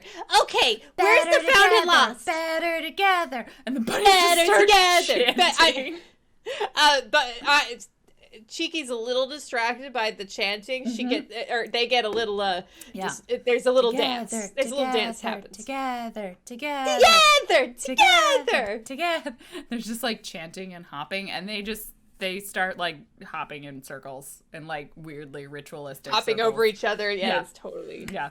It's like a Beltane festival up in there. Together. Oh my goodness. Together. Come, I will teleport us to our destination. What? I am a god. I can do this. I can do anything. And I attempt to teleport all of us. I'm guessing it doesn't work. Do you have a magic stat? I do not. Okay, cool. Then you're gonna roll a D0, and I think your DC is a 20.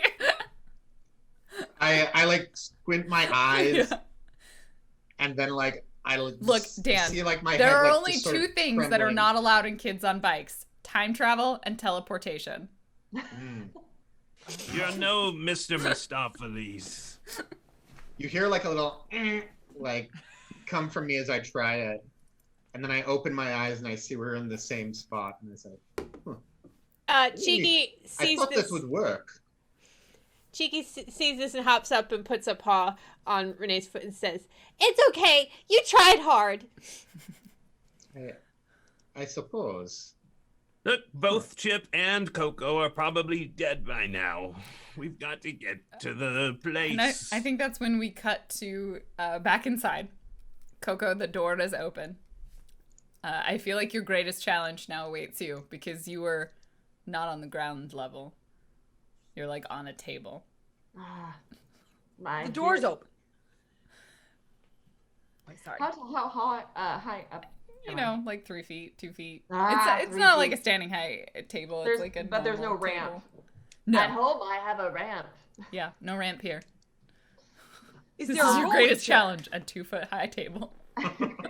Is there a rolly chair nearby? Are you doing There's that thing where definitely a you're rolly like chair. walking back and forth? Yeah, I feel like there's totally a rolly chair nearby. Yeah, I try to jump to the rolly chair. All right, cool. That seems like a flight. Yeah. Yeah, a flight. How far away do we think the rolly chair is? Couple feet. All right, sure. Yeah, we'll say if this is a task where success is certain for those who are skilled at it, so we'll make this a 7. Mm-hmm. Yeah. Okay. You've blown up some dice before you could do it again. You also have 16 adversity tokens, and I'll let you stack them. Yeah. Dale! I rolled a 3. That's not too bad. Well, that's not a 7, but Right. it's only 4 away from a 7. So Yeah. So I imagine I jump and Sail! I sail and I hit the chair and then I imagine we roll and then like I start to like slide off the chair. And so I'm trying to like I think okay. Let's spend let's spend the 4 adversity tokens to get it there because we have so many anyway. So let's spend 4 adversity tokens, and I think that this is a yakety sax, maybe not yakety sax moments, but it's like a comedic timing moment where you like jump on the chair and it like you're jumping on it gives it momentum. yeah. And like it's just as they open the door and you do the like whoop and the chair like slides past them now with momentum and you like bounce off of the wall the wall across from the door in the hallway and then you like bounce down the hallway and you get to like the front room on the chair, but you are super dizzy by the time you get there Yeah. because the chair's just been spinning the whole time. I'd like to and just you run kinda wanna after. vomit. Yeah, and Chip, you like leap onto the chair, I think, and you just make it. You're like on the like the chair legs, right, of the office chair, you know, the spokes. Climb on my back, Chip. Yeah. All right. I clamber. I'm assuming this is easy for me to do as a mouse. Yeah. And much Climb up the side like of the chair. a mouse, it's very famous in movies. Mhm. I grip on to the hairs at the top of the head. Yeah. I don't know if pulling one moves the arm, but I hope not. You're like, maybe this will work. And tug, nothing happens. I'm like, ow, that's my hair. It's attached. Well, some of it. Some of it is my winter coat. Normally I get that all brushed out, but Charlotte isn't here. And as you're saying this, the chair's like, it's like rolling, and then it comes to a stop in that like front entryway. Hold on. And I try to jump down to the floor. I feel like I'm gonna let you can jump off of a chair. You know what? I think I'm just gonna give that to you. Do you want to make a roll? I think she's a old chihuahua. All right, this is we'll say it's about half as far, so it's a 4 now. You know, you got half the distance from the rolling chair. I rolled a 1. Take it away. Tell me what happens. Majestically, chip on her back, Coco's like, all right, we're on our adventure now. We're true friends, turning over new leaves. And she jumps off the chair and does that thing where the floor is real slick. She didn't know. And so she jumps and lands and then just proceeds to slide and hit her chin on the ground just a little bit. Maybe you chip one of your teeth. It probably just Two. Just like one of your teeth just pops out. yeah. Do you make any sounds while this is happening? Because we're nearby. Yeah. I think the sound of Coco probably travels. Like, you've made it now. You've got past the coyotes. You were like right outside the building that is lost and found, and you hear muffled sounds of. That's the sound of Coco losing a tooth. They're probably torturing her. But we have to get into the Found and Lost. All right, plan. Go crazy and run as fast as we can. I like that plan. Go! I couldn't teleport. Those coyotes could have eaten me. My plan is to run into it as fast as I can and bounce off things and go crazy until I find them. So the door is closed to Lost and Found. It does have a door to the building. I hurl myself at the door. the greatest challenge of all RPGs. A door. A closed door. Phantom wants to Closed go to door. parkour. It's not even locked. It's just closed. Phantom wants to go to parkour mode where he just continually runs from surface to surface. And if he can't get in, he will probably just run until he collapses in exhaustion. But he will keep throwing himself at the door or windows or anything that he might push open because he doesn't understand what is pushable and what is not. You're a cat, so I imagine you just start scratching at it eventually. I think so, probably. Also, windows or surfaces. So there's a door. There's probably some windows, but I feel like, And if anyone this is a goes 10 in or out, to he open will the use door. his cat superpower of immediately bolting through the crack. Like, in a situation where you were humans, there would be no roll. You would be able to open this door. But you were a cat and a bunny rabbit. So I feel like this door is a challenge for you. Yeah. If people go in and out, he will eventually do the cat thing. Yeah, Probably if you want to just bunnies wait. do it too.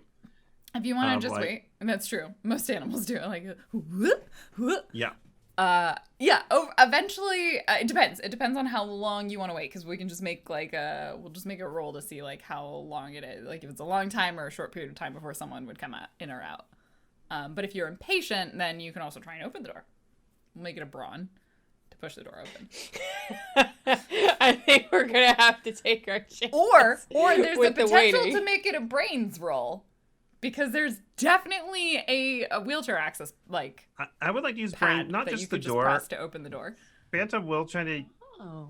figure just have to out figure if out there how to is do that. another entrance. Like, he doesn't understand human structures, but he will try to use his brain to be like, well, maybe sometimes we can go through a square hole in a wall, I believe it's called. All right. Yeah, give me a brains. I think the brains is probably also a 10. Figure out an alternative way in. I'm gonna use 2 dice to re-roll a 5. Okay. Oh, 11. So you just I want to say this is like a I don't know if this is like an actual brains moment or just like a lucky moment where you have the zoomies, like you're the cat, you're like clawing at the door, you're bouncing, you're like trying to push it open, it's not going, and you eventually like jump up and you leap up and you like inadvertently press the like wheelchair access button, the like auto open, and the door just like opens. There's magic for you, Renee. Huh? Renee was having like an existential crisis and not really paying attention. But then when he hears that, he looks and he sees the door opening, and he just is a little agawk at it. To our friends! Cheeky Renee Phantom, the two of you follows. like slip inside. Renee, you go in. The door then slowly starts closing behind you, and inside you see Coco. What has happened to you? I think at that point we had probably recovered from the landing and were like bolting towards the door. So Do we all crash into Yeah, each I think that's probably think that that's happens. definitely what happens. There's a collision. Boing! The bunnies are very adept, so like at the very last second, I'm gonna leap directly over them, but I'm sure that's very alarming. Phantom tries to stop, but his front stops and his butt goes up in the air, and he like flips over, but acts like it was intentional. So at this point, both Cheeky and Phantom are like behind Coco because of the way they stopped, and Coco's like done more of a skid stop, like right in front of Renee. Yeah. As the door. You're alive! You're alive. hi. Whoa, whoa, whoa! The human like looks up. I'm We so died. excited. I actually let Coco sniff my butt, which I normally don't ever let him do. That's a true moment of friendship. Chip, I need to tell you something. It's Chip now. I died. This is my second mouse life. What? You said you were alive! No, it's my second mouse life. And in this mouse life, I'm never gonna fail again. Well, I'm in about my 8th cat life, and in this one, I'm no longer going to eat mice. I was planning on eating you, I admit it. But now I know. Well, see, I used to think there were only 3 types of things: food and cats and humans. But now I know that some animals are also people. Like you. You have a tiny person inside of you, and I can't eat you. You can't eat me because I'm Chip. Yes, I shall only eat vegetables like tuna. Well, I'm very sad you died, but I'm very glad you're not dead. And Coco too. We must get all of you home. Yes, I'm ready to go home. Mouse City turned out to not be what I expected. I do not think it was what any of us expected. It's exactly what I expected. Did we get good food? Did we see a big mouse? I think so. We I'm get food. very, very distressed to think that it was what you were expecting. There's just one more thing that I would like to do before we go. You see, I notice it's getting dark. And apparently, there's something that they do here at dark. Because when we came into the office, I saw what I believe to be some fireworks. Just chilling. Just fireworks, just hanging out. That's where they store them. Yeah. In the Sure. lost and found. I mean the terrible flash booms that happen outside when it's hot. Yes. I'd like to watch the fireworks before we go home. Well, it's better than what I thought you were going to suggest, which was a 5-way suicide pact. That's weird, Renee. I know, it is weird. It's Just- always good to it came check to and me. make sure that's not what's happening. I would have to do it 9 times for it to work, and apparently Chip also has multiple lives, something I didn't know mice had. Well, Cincy! Coco, if you want to stay, I'll stay with you. Well, I suppose I can wait. The Johansons probably won't die, or they're already dead, but an hour or 2 difference won't make much. I have decided to see all of you home safely, so I will stay as well. And I have no more dreams, so I have no idea what's next. I guess I'm just living. But you have a new life now, so don't you get new dreams? I'll have to work through that when I'm not in a crisis. It's always a crisis, though.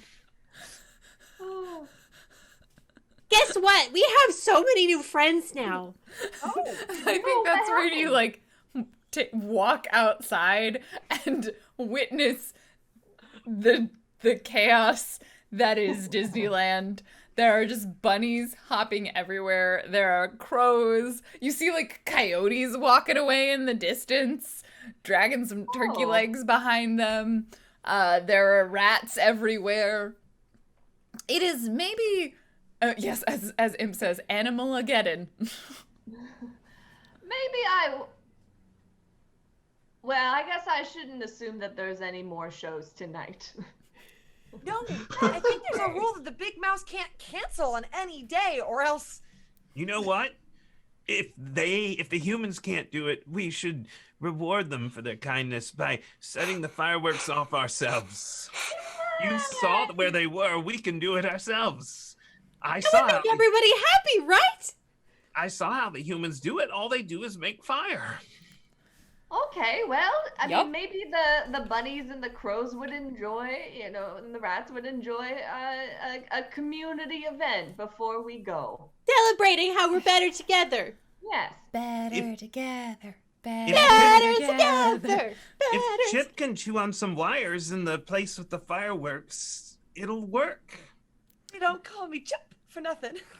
And I think we're gonna just smash cut to our break, and then we're gonna just like smash cut to you all in the room full of fireworks.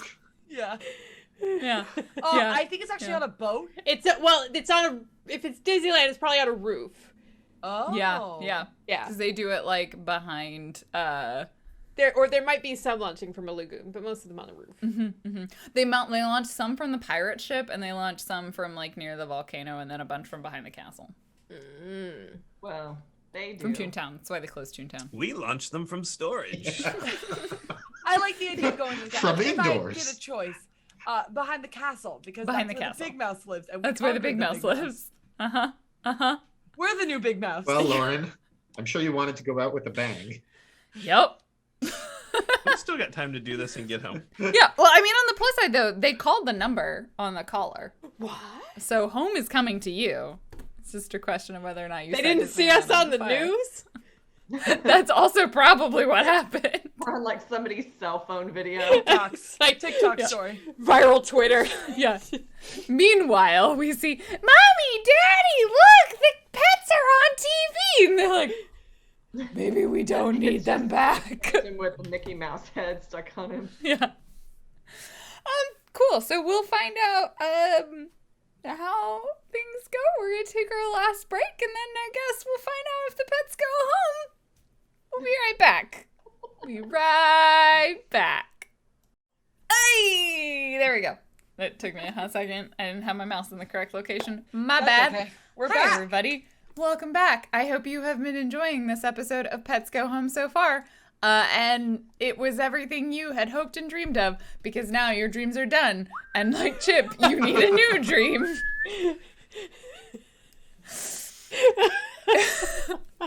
This got deep and it got dark, but it's still PG, I guess. Maybe verging onto 13. Maybe verging onto PG-13 here.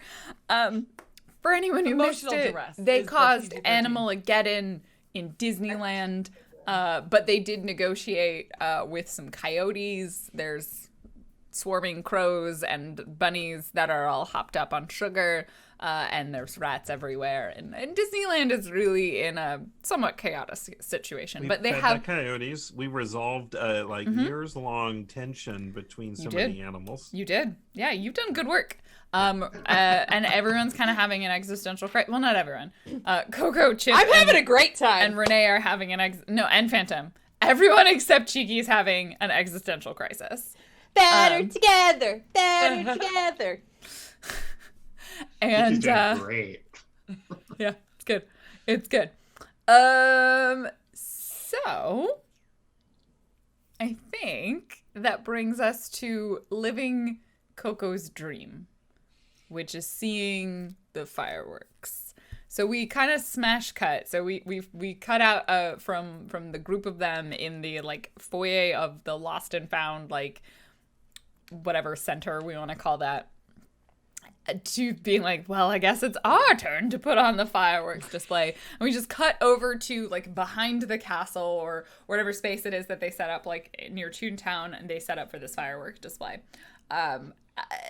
So like lead me through this. I think we're just gonna kind of like let it all ride on one big roll at the end, but I kind of want to know how each of you are contributing to this, what your various plans are, how you are or are not partaking in the setup of the fireworks, how you might enlist humans, like what's all of your intention, and then we'll make a roll and we'll see how it actually goes off. Cheeky is solving all of their problems now via the collective. So Cheeky immediately turns, after we've resolved that we want to help with the fireworks, Cheeky, and I had to get a little bit of correction from Coco about like, what fireworks are to jog my memory. Oh, the things from the New Year's. Okay. Hi, everybody. We are looking to make the boom booms happen. Where do they happen from? Oh, yes, we know where. The loudest place behind the big castle. Let's go! And then this like horde of bunny rabbits, like a surging sea of fuzzy cottontails, just sort of like rides all of you. Like you all just sort of get drifted along as they sort of snake you around like behind the castle, and then just sort of like disperse outwards. Phantom's role, he once saw a dryer fire, so he understands that fluff plus electricity creates fire, and he knows I like how he has the concept of electricity, but not like fire. I like it's cool. Continue. He's static. He has static electricity in him all the time. That's fair. He gets that part. So he wants to try to enlist the rats to go. He learned also diving into Mickey that between an animal and the person inside is fluff. So he wants to try to get the rats to help gather fluff by eating the costumes, the parade costumes. He's like, anywhere you can find costumes, you must know where they are. These, he doesn't think of them as costumes. They're The skins. The animal skins. The animal skins. Bring the fat of the animal skins and pile it up. Chip can chew on the wires and create the thing that makes the fireworks and warm fires in winter. Okay, so you ask them for the animal skins. We'll see how much they figure that out. Okay. What is everyone else doing? So, you go first. I was gonna say, Coco is going to instruct the bunny horde on directional fireworks. She's been to enough. She's seen enough stuff in her life that she knows there's, you don't want to hold on to the wrong end. We're getting a safety lecture. That's awesome. You're so smart. It was like, and then Billy went to the emergency room. Oh no. He's okay. He's Yep, missing he an has- eye, though. He lost his dew claw. Renee, Chip, what, if anything, are you contributing or not contributing? Renee, so Renee has no idea what fireworks are. He keeps hearing like these vague descriptions of them, and he's kind of like, okay, whatever. But so he's mostly being a pack mule, like helping move stuff around where it needs to go. He's also taking some breaks and like trying out this flying thing that he's been doing some of. And while he's sort of like circling above, he's trying to see if he can find like any signs of the family of the three pets, even though he has no idea like what he's looking for or how he would like recognize it. It's more like just sort of sentimentally he's trying to figure out how he can help see. That's what I was gonna ask. I'm gonna be like, see cool. them. How do you identify them? And the answer No, is well, you he don't. can't. You see adults with children. You see several of them. I think you know what children look like, and you know what adults like. You know, like big humans and little humans. You see lots of big humans and little humans, and most of them are all leaving the park. Sounds about right.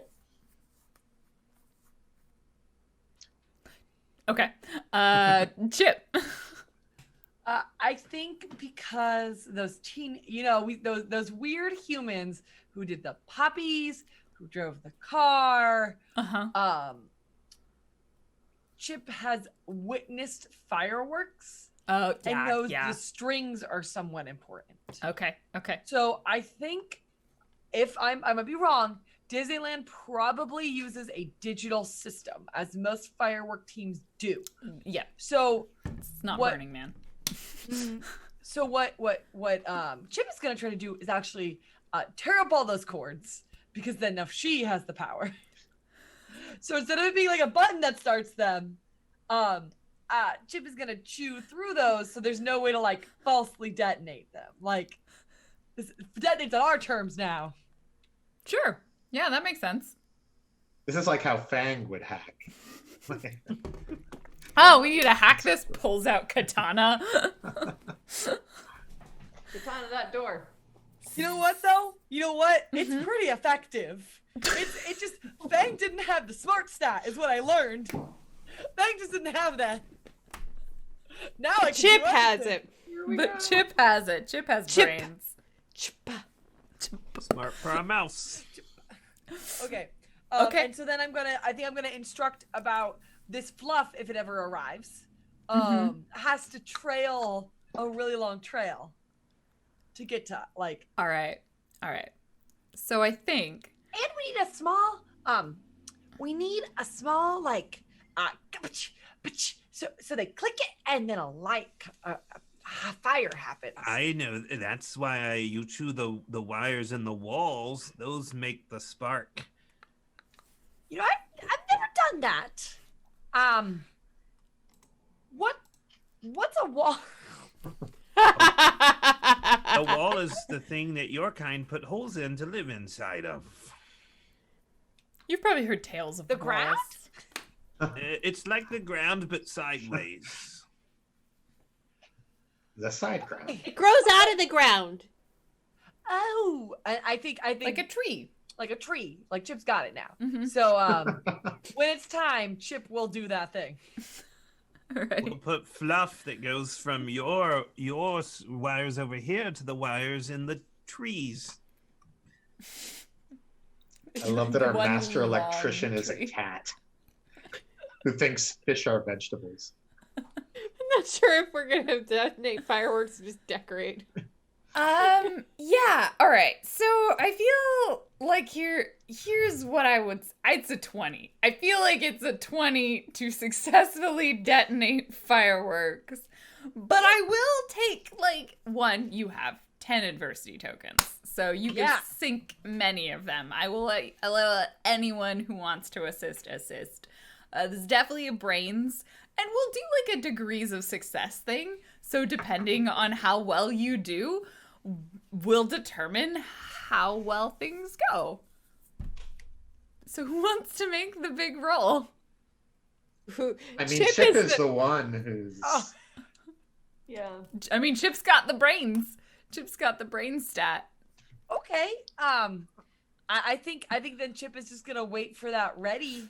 I'm assuming we came with the know-how that we had to tear open the wall so the wires were Yeah, showing. to describe you, their explanation is 20 is a task which only the most incredible could even possibly succeed. But if they succeed, it will be the most impressive thing a person has ever done. This is a nearly guaranteed failure. Can I narrate the everybody helping and how we all we'll see, team up because like at the last moment? people can throw in adversity tokens to help. If you don't roll that nat 20, like that's the thing. We'll Can see I what roll happens. my charm to find out how much fluff I gathered? I think it will be everybody helping through adversity tokens. Okay. Yeah, Got it. I The think that's how signal we'll do to it. start is the bunnies and I chant, boom, boom, together, boom, boom, together, No pressure or anything. No pressure. boom, boom, pressure. together. It's also boom, more boom, exciting if we make it a together. single roll.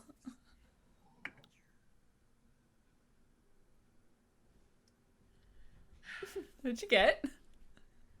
So I got a 5. Ooh. However, We we're burned gonna, down Disney. we're gonna narrate to get to those numbers and get a high degree of success. I'm hoping. I mean, Can we can sink a lot. I We help can improve With my this. unlucky ability, my lucky ability. I would let you use your lucky ability for this reroll. All right. All right. I How will many? give you 2 adversity to Okay. reroll. How do you do that? How do you help Chip through this? How did you fail the first time? I think. Okay. Like, so where did the plan start falling apart?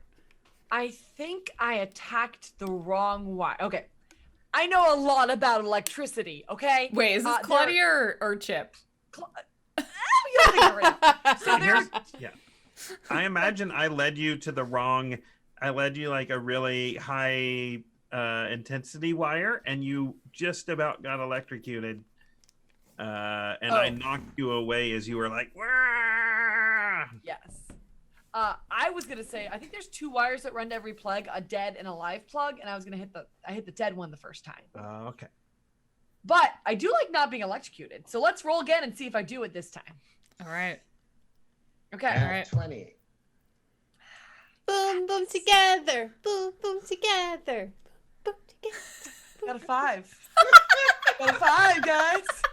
Very consistently. Anyone else got a lucky? Lucky? We wanna... I do. Coco- I'm Coco has lucky lucky. as well. Okay. Okay. We How are lucky would... animals. Yeah, we got a lot of lucky animals. So Renee, how would you assist this? What do you do to turn this around? I feel like we get a spark maybe, and then there's some fire, and it like starts catching on this like trail. But when you described the fat of the animals, what they actually just brought was a lot of like greasy carb food, like greasy foods. Like they're like, this is the fat of the animals, you know. I don't remember what voice, but I feel like maybe the rat was a New Yorker. Okay, here we go. Here's Rat King. We brought the fat of the animals, you know. It's the fat, the good stuff. They've been different animals than the mouse. So they're just like a trail of grease and like grimy stuff. So it's like catching, but it's smoking. So Renee, where do we go from here? Here's the thing. I don't really have the brains to help out. But No, you when can help I in a do different see way.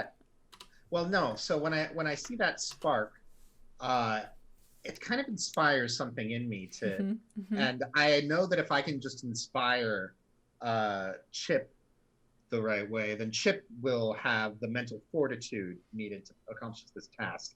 And so I'm inspired as I see it, and I just start to honk. I feel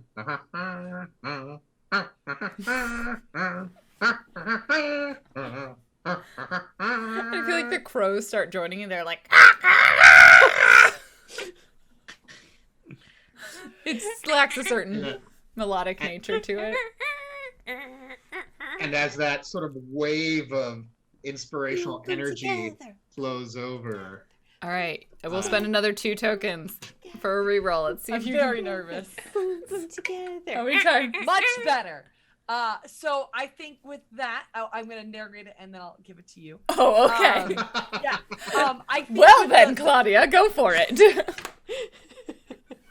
you tell me if this is a success. No, it's fine. I think with like the song, Chip feels inspired and remembers there's the magic stick. So I'm looking for like a sparkler, maybe like a hot dog, corn dog stick to like carry the flame Olympic style to the fireworks. And I'm hoping with a 17 I do fine.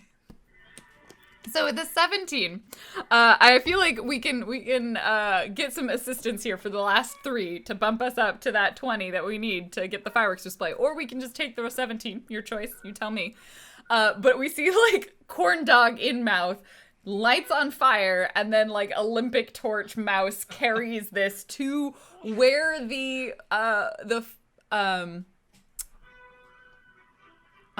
who's playing music? It's a good question. It looks like possibly Janine. You're gonna get this muted on YouTube. Yes. Non-copyright. Wagner loves claiming copyright. I've had copyright Shows you claims that. for many old things. Anyway, so yeah, the corn dog, flaming corn dog, and I think you end up where Coco is, because Coco is like orchestrating the like hold the firework in the correct direction, and Cheeky's probably there too, because it's like the horde of rabbits.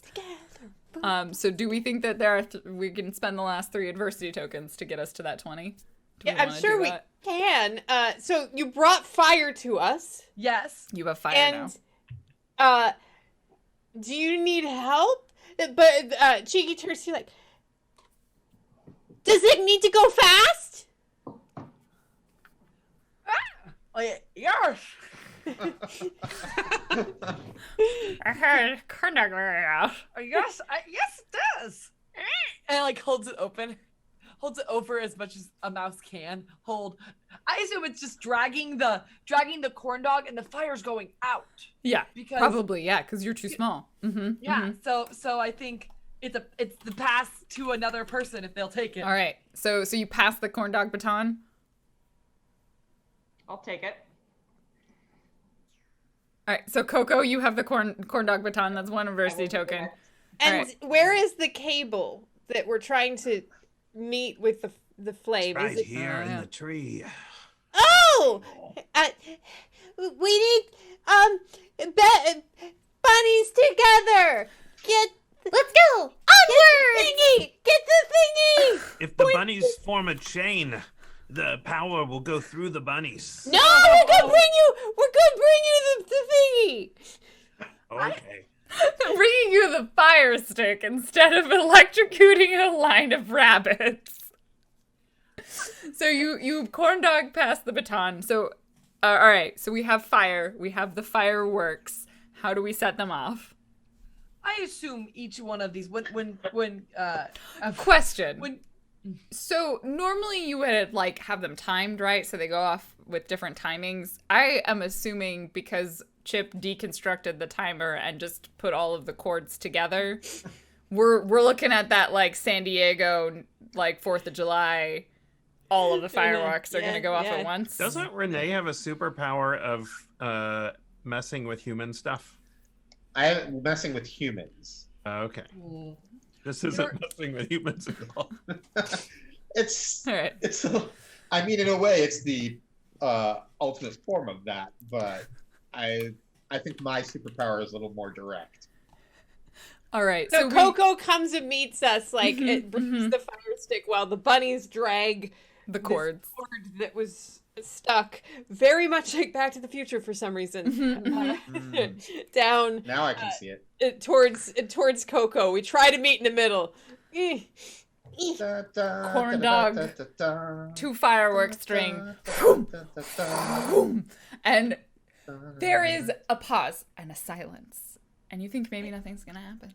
Did it work? And then there is a deafening boom and a bright light as every firework, that was our last token, goes up all at the same time, just torrent up in the air behind the castle, some in front of the castle. Question, Renee, are you still in the sky? Oh no, I'm not in. I mean, Not. I guess it's just luck that I'm not. But I was with the rest of them. Okay. So Okay. I'm not. Because I will say you did notice there are many large humans leaving with small children. You did see 2 large humans arriving with small humans, like probably right as you landed. Which was maybe a little different. That was the only thing that would occur to you, is that they were like coming to the park instead of leaving like everyone else. But more importantly, there is a massive explosion. What do you all do? I wag my tail and I pant happily. Are you already partially deaf, Coco? Yeah. Okay.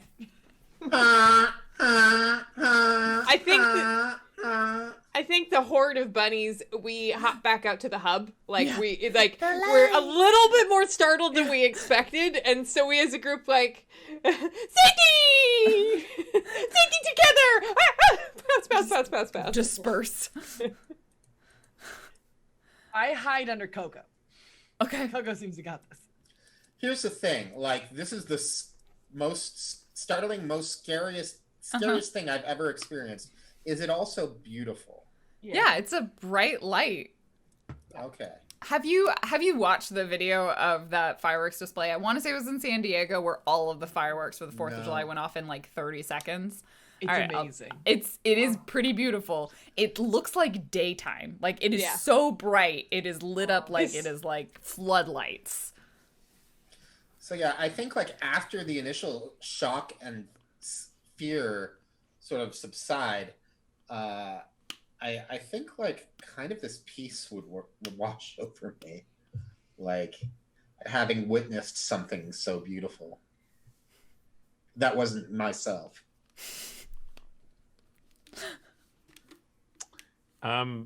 Phantom sits and looks innocent and licks his paw in case any humans come by, just to make sure they know he's not responsible.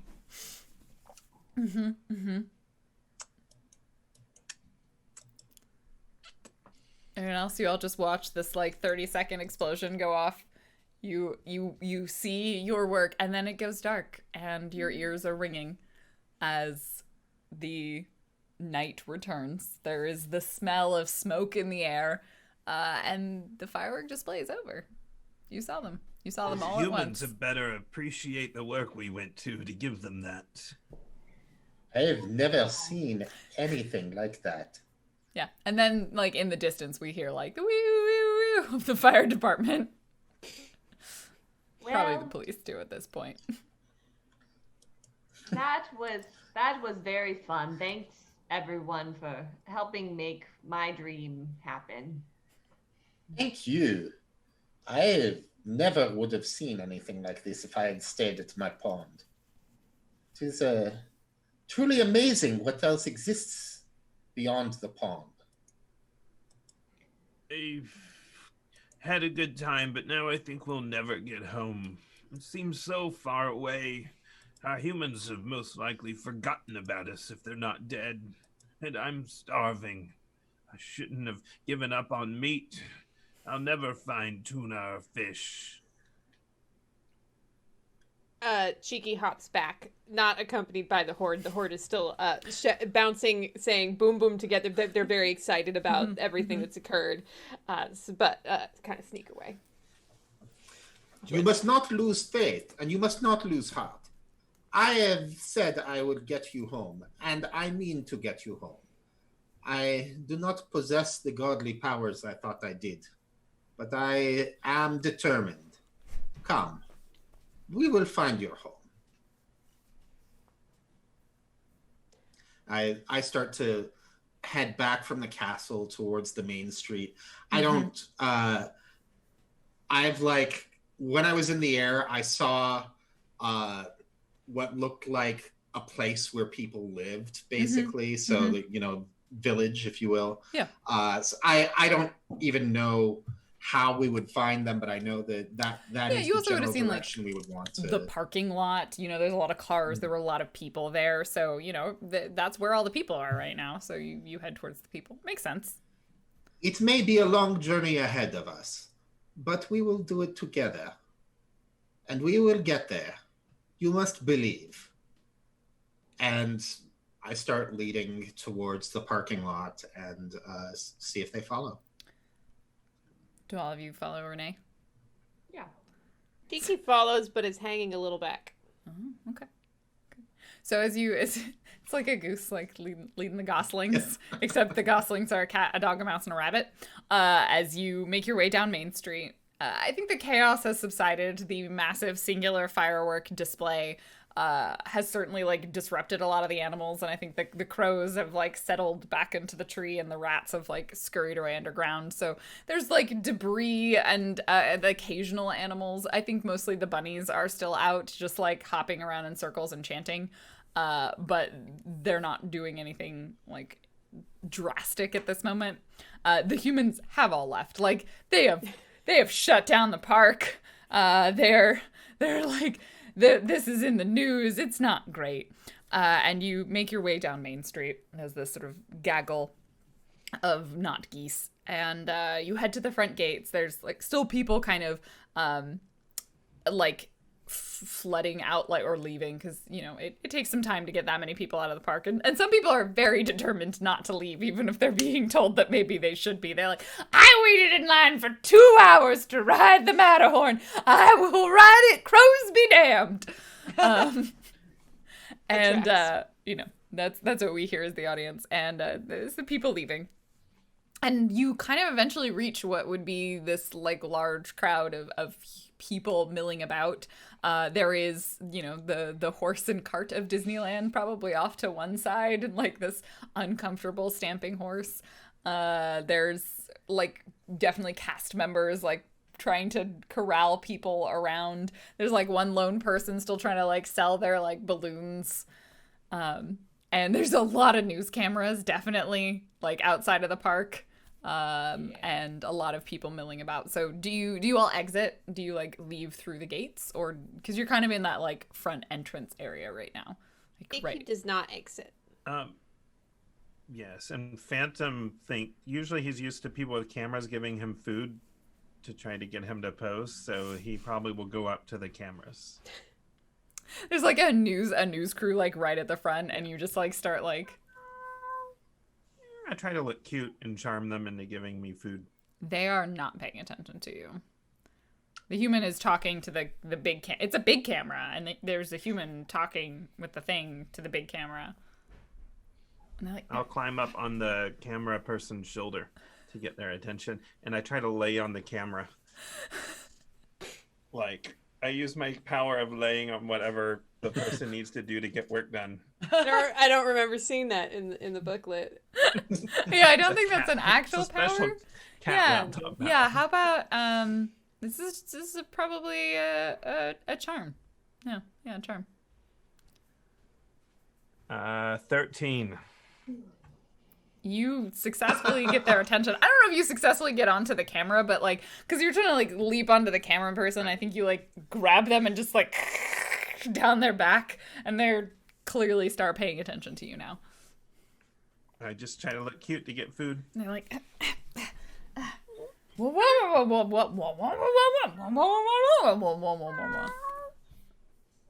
of them starts petting you, but they're not feeding you. But Cheeky where's hops over to Coco, or if Coco's not outside yet, or if the group just before everybody leaves, like, I think this is home. What? Maybe for you, but the Johansons, and they need me. Yeah, you should go to the Johansons. I think we're better. The bunnies are better together, and I think I can help.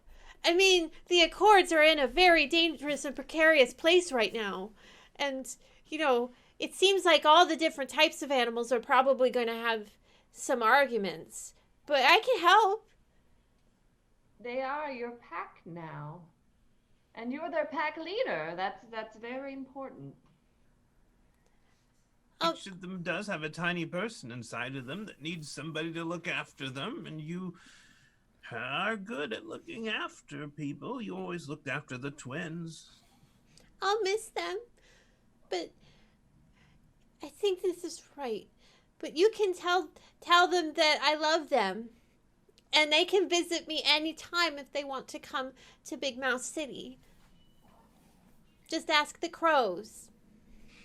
Well, Cheeky, if that's what you want, if this would make you happy, it's good for us to be in the places we want to be in. I think this is right. And Cheeky hops over to Coco, and like, I don't know what a bunny hug is. I feel like it's kind of like a yin and yang thing, where like the butts from the sides, and there's like a like thing. So Cheeky attempts this. It's a little awkward. Cheeky is not normally, bunnies don't do that, but they've seen people doing this kind of thing, and that seems like a thing to do. Like, you're a good dog, Coco. Thanks, Cheeky. You're a good dog too. Thank you. Cheeky hops curiously over to Phantom, who I assume is still on a camera. He'll jump down for this. You're really leaving? Well, to be clear, I'm staying. Well, okay, then you are separating. I'll probably be dead before we have a chance to meet again. I'll starve, but you'll probably live. You're pretty smart. Well, that's kind of you to say, but you have many lives. It's true. I'll probably go through all of them, but maybe there's a chance I'll hold on to one last one. And he, without claws, just pats Cheeky and on the nose. Boop. Cheeky tries to do the same thing. I don't know if you'll let me. Yeah, he will. He controls his neuroses long enough to happen. And then Cheeky turns to Renee and Chip and says, "It was very nice to meet you. Thank you." You are strong. You are the strongest of your kind I have seen. That's nice.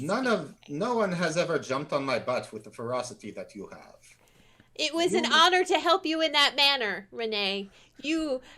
I mean, you are a wizard. The way you slayed that magic box was incredible.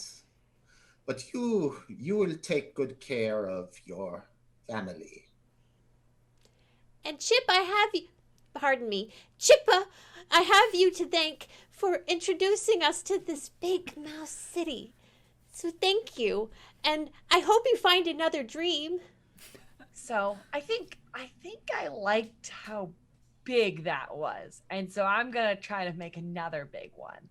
Maybe not in Big Mouse City, but I hear there is a universal something out there that's calling my name. And didn't Renee say that they would end the universe? Renee, you must know where that is. Hey, I can probably find it. I think I can do just about anything if I have enough time and the will. And I think, Chip, I'm going to live for a long time. So I think that's what I'll do. Because I'm very good at explosives, as you've seen. It was pretty great. Does this mean you become a Marcinist? Like a mousinist? Mouse arsonist. Have fun in Big Mouse City. And I hope you make it to, maybe you can get the mice in the next Accord. I'll do my best. Those big ones, that might take a while. The big ones are kind of rough, I will admit, but, I believe in them. And I don't think mice like have some sort of like affectionate greeting. I think we just scurries. They scurry around each other. Just like and bunnies are all pro at doing like little circles and stuff, so that there's a little shenanigans there, and it's fun. And then Cheeky hops over to the sort of slowly diminishing horde of bunnies. Says, "Let's cheer them out! Hip hip hooray! Hip hip hooray!" And so that's happening. So it's just bunnies cheering behind you as the four of you exit out of the main gates of Disneyland with the swarms of people. Does everyone else leave as we see Cheeky cheering behind us? Better together. I feel like Phantom's like, Coco, maybe we should make the people take us. What do you mean, Phantom? Well, between you and I, we can always make people do what we want. At least But we make could them- with the make them Johansons. take us? Yes. Just make them take care of us. We're too old. We're not young like the others. I know. This Mulholland place sounds like it must be thousands of leg steps away. Well, the best thing that we can do is keep looking. As you were saying this, I like, are you still in that main center area, or have you like exited out of the park? I think we're still around people because Phantom's Yeah. he's So too lazy to walk further. Do you make it out of the park, or are you in the park? I think we're in that. It sounds like we walked out of the gate, and that's where the news crews are. Okay, so you make it out slightly further, and as you're having this conversation, one of you can decide who like looks over the other one's shoulder and sees like running towards the park in this like fervent pace, you would recognize as being the Johansons. There's like all four of them are just like tearing across that open area between the two parks, like towards Why are you barking, Coco? I see someone coming! Is it a murder? We're probably going to die.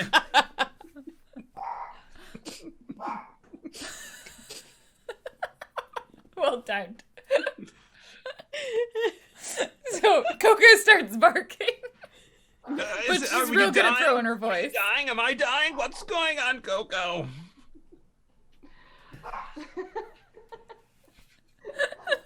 Yeah, no, I see. Hold on. Oh, Coco. This is it for poor Coco. I always knew to die out here in the public. Such a sad look in your eyes. I just didn't know that the dog was capable of throwing its voice like that. Oh, Jane. There's nothing there. It's just a shadow. Okay. No, Coco. Yeah, no. Her vision is not. She's not a young dog, so I think Takes a when while. She smells them. people coming towards her, she has a moment of like, "Who are you? Who are you?" And then you smell the familiar scent of the Johansons, the younger kids, gross Yeah. candy, sweat, whatever else. Children, Yeah. they're sticky all the time. And the sort of your vision like clears as you see running towards like the front gate, but they don't see you right away. They're like kind of off to the side, so they're like running this way, but like they're gonna run past you because you're a small dog and a cat like in the darkness. Right. I bark again. And I say, Annie. I leap at one of their faces. I think, yeah, as Coco begins barking, like, you turn around, Phantom, and you see, like, Annie and the child, Charlotte, no, that's the mother, Ricky, Annie and Ricky. Charlotte's mother. Charlotte's I the leap mother. at Ricky's face. You leap at Ricky's face. Yeah, it happens. Yeah. It's not glamorous. Paws out, claws out. Yeah. Probably, just to like- hold on. Just Ricky Face, though. screams He's in gonna claw your his, like, face. shoulder. Phantom! And then, like, grabs a hold of you. And you are tenderly reunited with your humans as, like, a bunch of news crews begin swarming around because they definitely broke past, like, the police line that wasn't letting people into the animal-infested park. So, I am describe so your tender excited and to touching see my reunion. humans. Phantom shows happiness for 3 seconds and then immediately shows disdain as if he doesn't care at all. Even though his eyes are very wet, probably because of some kind of cat allergy. They will shower you with love and affection. Although I think Annie might like look a little sad and despondent as she realizes like that Cheeky's not there. And she will have like a moment. She's like, cheeky, and like that's all you understand. Like you don't know what she's saying, but like the parents are, they're sort of like consoling, and whatever it is they're saying, Cheeky's gone to a better place, to the great bunny farm in the sky. I also wonder if like, he could just be replaced by another cheeky looking bunny. They may try that. They'll be like, look, we found Cheeky. It's just like Angry bunny is like the same looking bunny. We but do the scene from the end of Goonies with Sloth, but Renee is Sloth, and we try to convince them that they have to take, but all they hear is and us looking at a goose. And I think, that's the moment where we will kind of fade into our denouement. You have been tenderly reunited with your humans, and I think this is where we get to find out the fate of like each of your characters. Like we're in like we'll say a long, like in the future, generically, you can decide what and how far that future could be. A minute, it could be hours. And I mean, Cheeky's in the happiest place on earth, so. Tell me where we find your characters as we bring their adventure to a close. Does anyone want to start, or should I nominate someone? I have a concept, but I need like approval with Dan. Okay. Should we like talk offline and like sidebar? And you can whatnot? just talk in person. Show them the magic. I mean, if I may be bold, I don't think Renee goes with the family. Renee is going to follow them home to make sure that they get home safe. Mm-hmm. And then he also, as like one last gesture towards them, is going to utterly like destroy their patio. Just like knock over all the stuff. Take, like you wake up one take morning, a crap on everything. Ruined. But then his intent is to go back to his pond. But he's not going to stay there. He has a family out there somewhere that he wants to find, and so he will at some point go and look for them. But he's happy to be a taxi for Chip, and if Chip has like some other crazy scheme to propose, then he's all duck ears or goose ears, I should say. I think Chip pretty much rides along. I think Chip knows that they need a bigger person around. They can't just be solo. And I'd love to think that there's a cut to eventually they're on some shenanigan. And Chip is running like distraction as perhaps there is a large like tambourine or some other instrument slowly getting dragged away by a goose. Mm-hmm. So they become a duo. So can we be a band? Like, is that the tambourine's for? Or? I think much like Josie and the Pussycats, the TV show, Jabberjaws, we are a band that also does things like solve mysteries. Yeah, no, I mean Except you cause the mysteries. That would be more like on the weekends for me. But yes. I could totally commit some time to that. Good. Okay. And I like to think that a darker part of maybe where the electricity hit, Chip has like a little brown streak or a little like white streak of hair on a certain part of Chip's face. I think what it is on the weekends I would help you solve mysteries, and then during the week I'm creating the mysteries that need solving. Yep. Yes, that sounds correct. Yeah, that sounds right. All right. Cheeky, what's it like in Disneyland with the bunnies? Well, it's a chaotic couple of days after the incident because, of course, enforcement becomes a little bit more aggressive up front. So we have to retreat for a bit. All of us, not just the bunnies, but everybody. But during that time, we're all retreating together. And Cheeky and the Rat King and the crowned Corvid, we form a castle council we represent each of our species, and we slowly develop a plan to let everybody cohabitate, so the rats don't have to stay in Space Mountain. Like some, obviously the crows can't go inside things, but you can have but they can live near each other. There can be there's some specialization, like pooling resources to get different types of food. Yeah. And the new accords are about engagement with the humans in a strategic fashion. Good. Except for once a year, the things on May 4th, The anniversary. when all the glow sticks come out, the accords are temporarily suspended. It's like the purge. Yeah, it's in honor of the Boom Boom Together Day. So. Yeah. The great booming. Yeah. All right, Phantom or Coco at home, back with the Johansons. Has life returned to normal?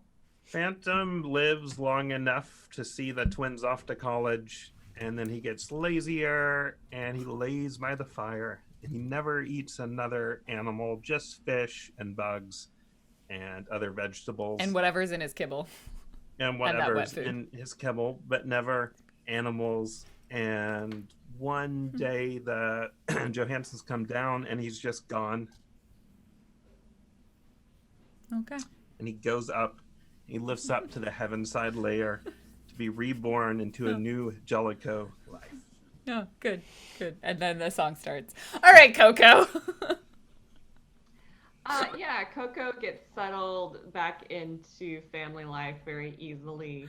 And she's very much pampered her first few weeks back. She gets lots of Doritos and things, but they, crunch them up for her because she's just not doing great with the teeth. But Coco lives several more years, and her and Phantom, I think they become like two kind of, old people who, it's like they enjoy each other's company. I imagine the two of them hang out on the porch a lot and just like kind of yell, like, "Get off my lawn, damn punks." And I think Coco, maybe like maybe a year after the incident at Disneyland, she feels really good one day when the Johansons bring home a puppy. And she feels relief because she feels like there's someone else who's going to look out for the kids and take over the role of pack leader eventually. So settles into her retirement. Yeah. So yeah, she has a good life. Oh, this is such a wonderful ending. Such a chaotic middle. Thank you so much, everybody. I've got a few donations that came through to read out, some that I missed from the middle portion. Thank you to everyone who has donated to help support Unexpected Productions. It is a theater that is near and dear to many of our hearts. Thank you for hanging out and watching. I hope you all enjoyed this adventure. We had a soliloquy. Thank you for your lovely donation and your beautiful suggestion of Dusty the Coyote. That was not at all a thing I had planned, but I was very pleased with it. Devil Cramp, thank you so much for your adversity token donation. Reign a Terror, this reunion has been making my Mondays boom boom together. Boom boom together. It's very hard to chant when you're on Zoom because everybody has a slight delay and it makes everything very chaotic. Just very sad. And William TW, thanks. It's been awesome in so many unexpected ways. I guess when you're together, every problem is I guess when your tool is an infec, every problem is a Shadowrun. You're not wrong. Yeah.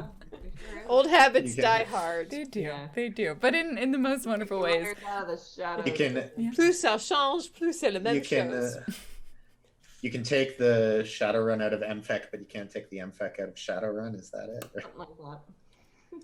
Yeah, sure. Yeah. We will be back, not next week. We're going to take next week off, but the week after, May 18th, we will be coming back to play Aegon, which is a new game that is just out. I think it's out in PDF right now from Evil Hat Games. It is about Greek mythology or Greek style mythology. So it'll be a lot of fun. We're going to be switching up and raising money for a different theatrical charity. And that is my clue, is that I am not GMing. So you'll have to tune in and find out who's going to be running it. So stay tuned for some more announcements to that. I will have everybody sign off. We'll go in reverse order, I guess. So Claudia, I think you didn't. Yeah. Yeah. All right. That was right. Hi, I'm Jackie Dashty, AKIDASH. Nice. Beautiful. And I stream on Mondays. Earlier than this, I'm doing Wild Arms 3 on Thursdays. And I am a part of Shattered Sky, a podcast that Random Juicy's on, and our Not Skyward Sword. Nope, not Skyward Sword. They're very confusing. I love them both dearly. So tune in if you want to see my character, but just the worst. She really does play the worst. Next would be Tony. I'm Tony Beeman. I'm at Tiny Beeman on most platforms. You can also find me on the Unexpected Productions Twitch channel. That's twitch.tv/Unexpected Productions, all one word. Ding. Yeah, thanks. Cheryl. Hey everybody, I am Cheryl Platts, aka Muppet Aphrodite. I am also on the Unexpected Productions Twitch channel from time to time. And I am a Twitch streamer, so you can see me on Sundays at 10 a.m. Pacific, puppetry and gaming.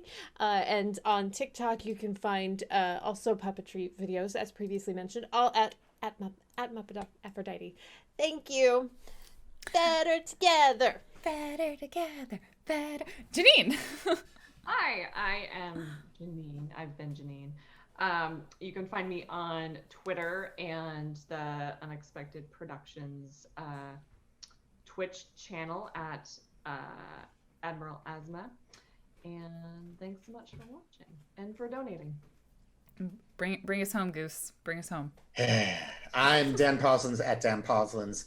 I am an actor, director, and improviser, and you can also find me on Unexpected Productions Twitch channel. And I had the privilege of playing the goose from Untitled Goose Game as I saw it. So thank you so much for that. It was a lot of fun, and I had a ton of fun doing this show. It has been a delight and a pleasure. I'm Random Tuesday. This is my channel. Hit that follow button if you're not for some reason already. Thank you for helping. We raised $1,755, $1,755 for Unexpected awesome. Productions. Yeah. So thank you so much. And we will be back not next week, but the week after. So stay tuned for cool announcements. I'm very excited that we get to play Aegon. We also get to be taught how to play it by the people who wrote it themselves. So that's exciting. We will see you all again in not a week, in 2 weeks. In 2 weeks. All right, take care of Stay yourselves. healthy, stay safe. Bye. Bye, guys.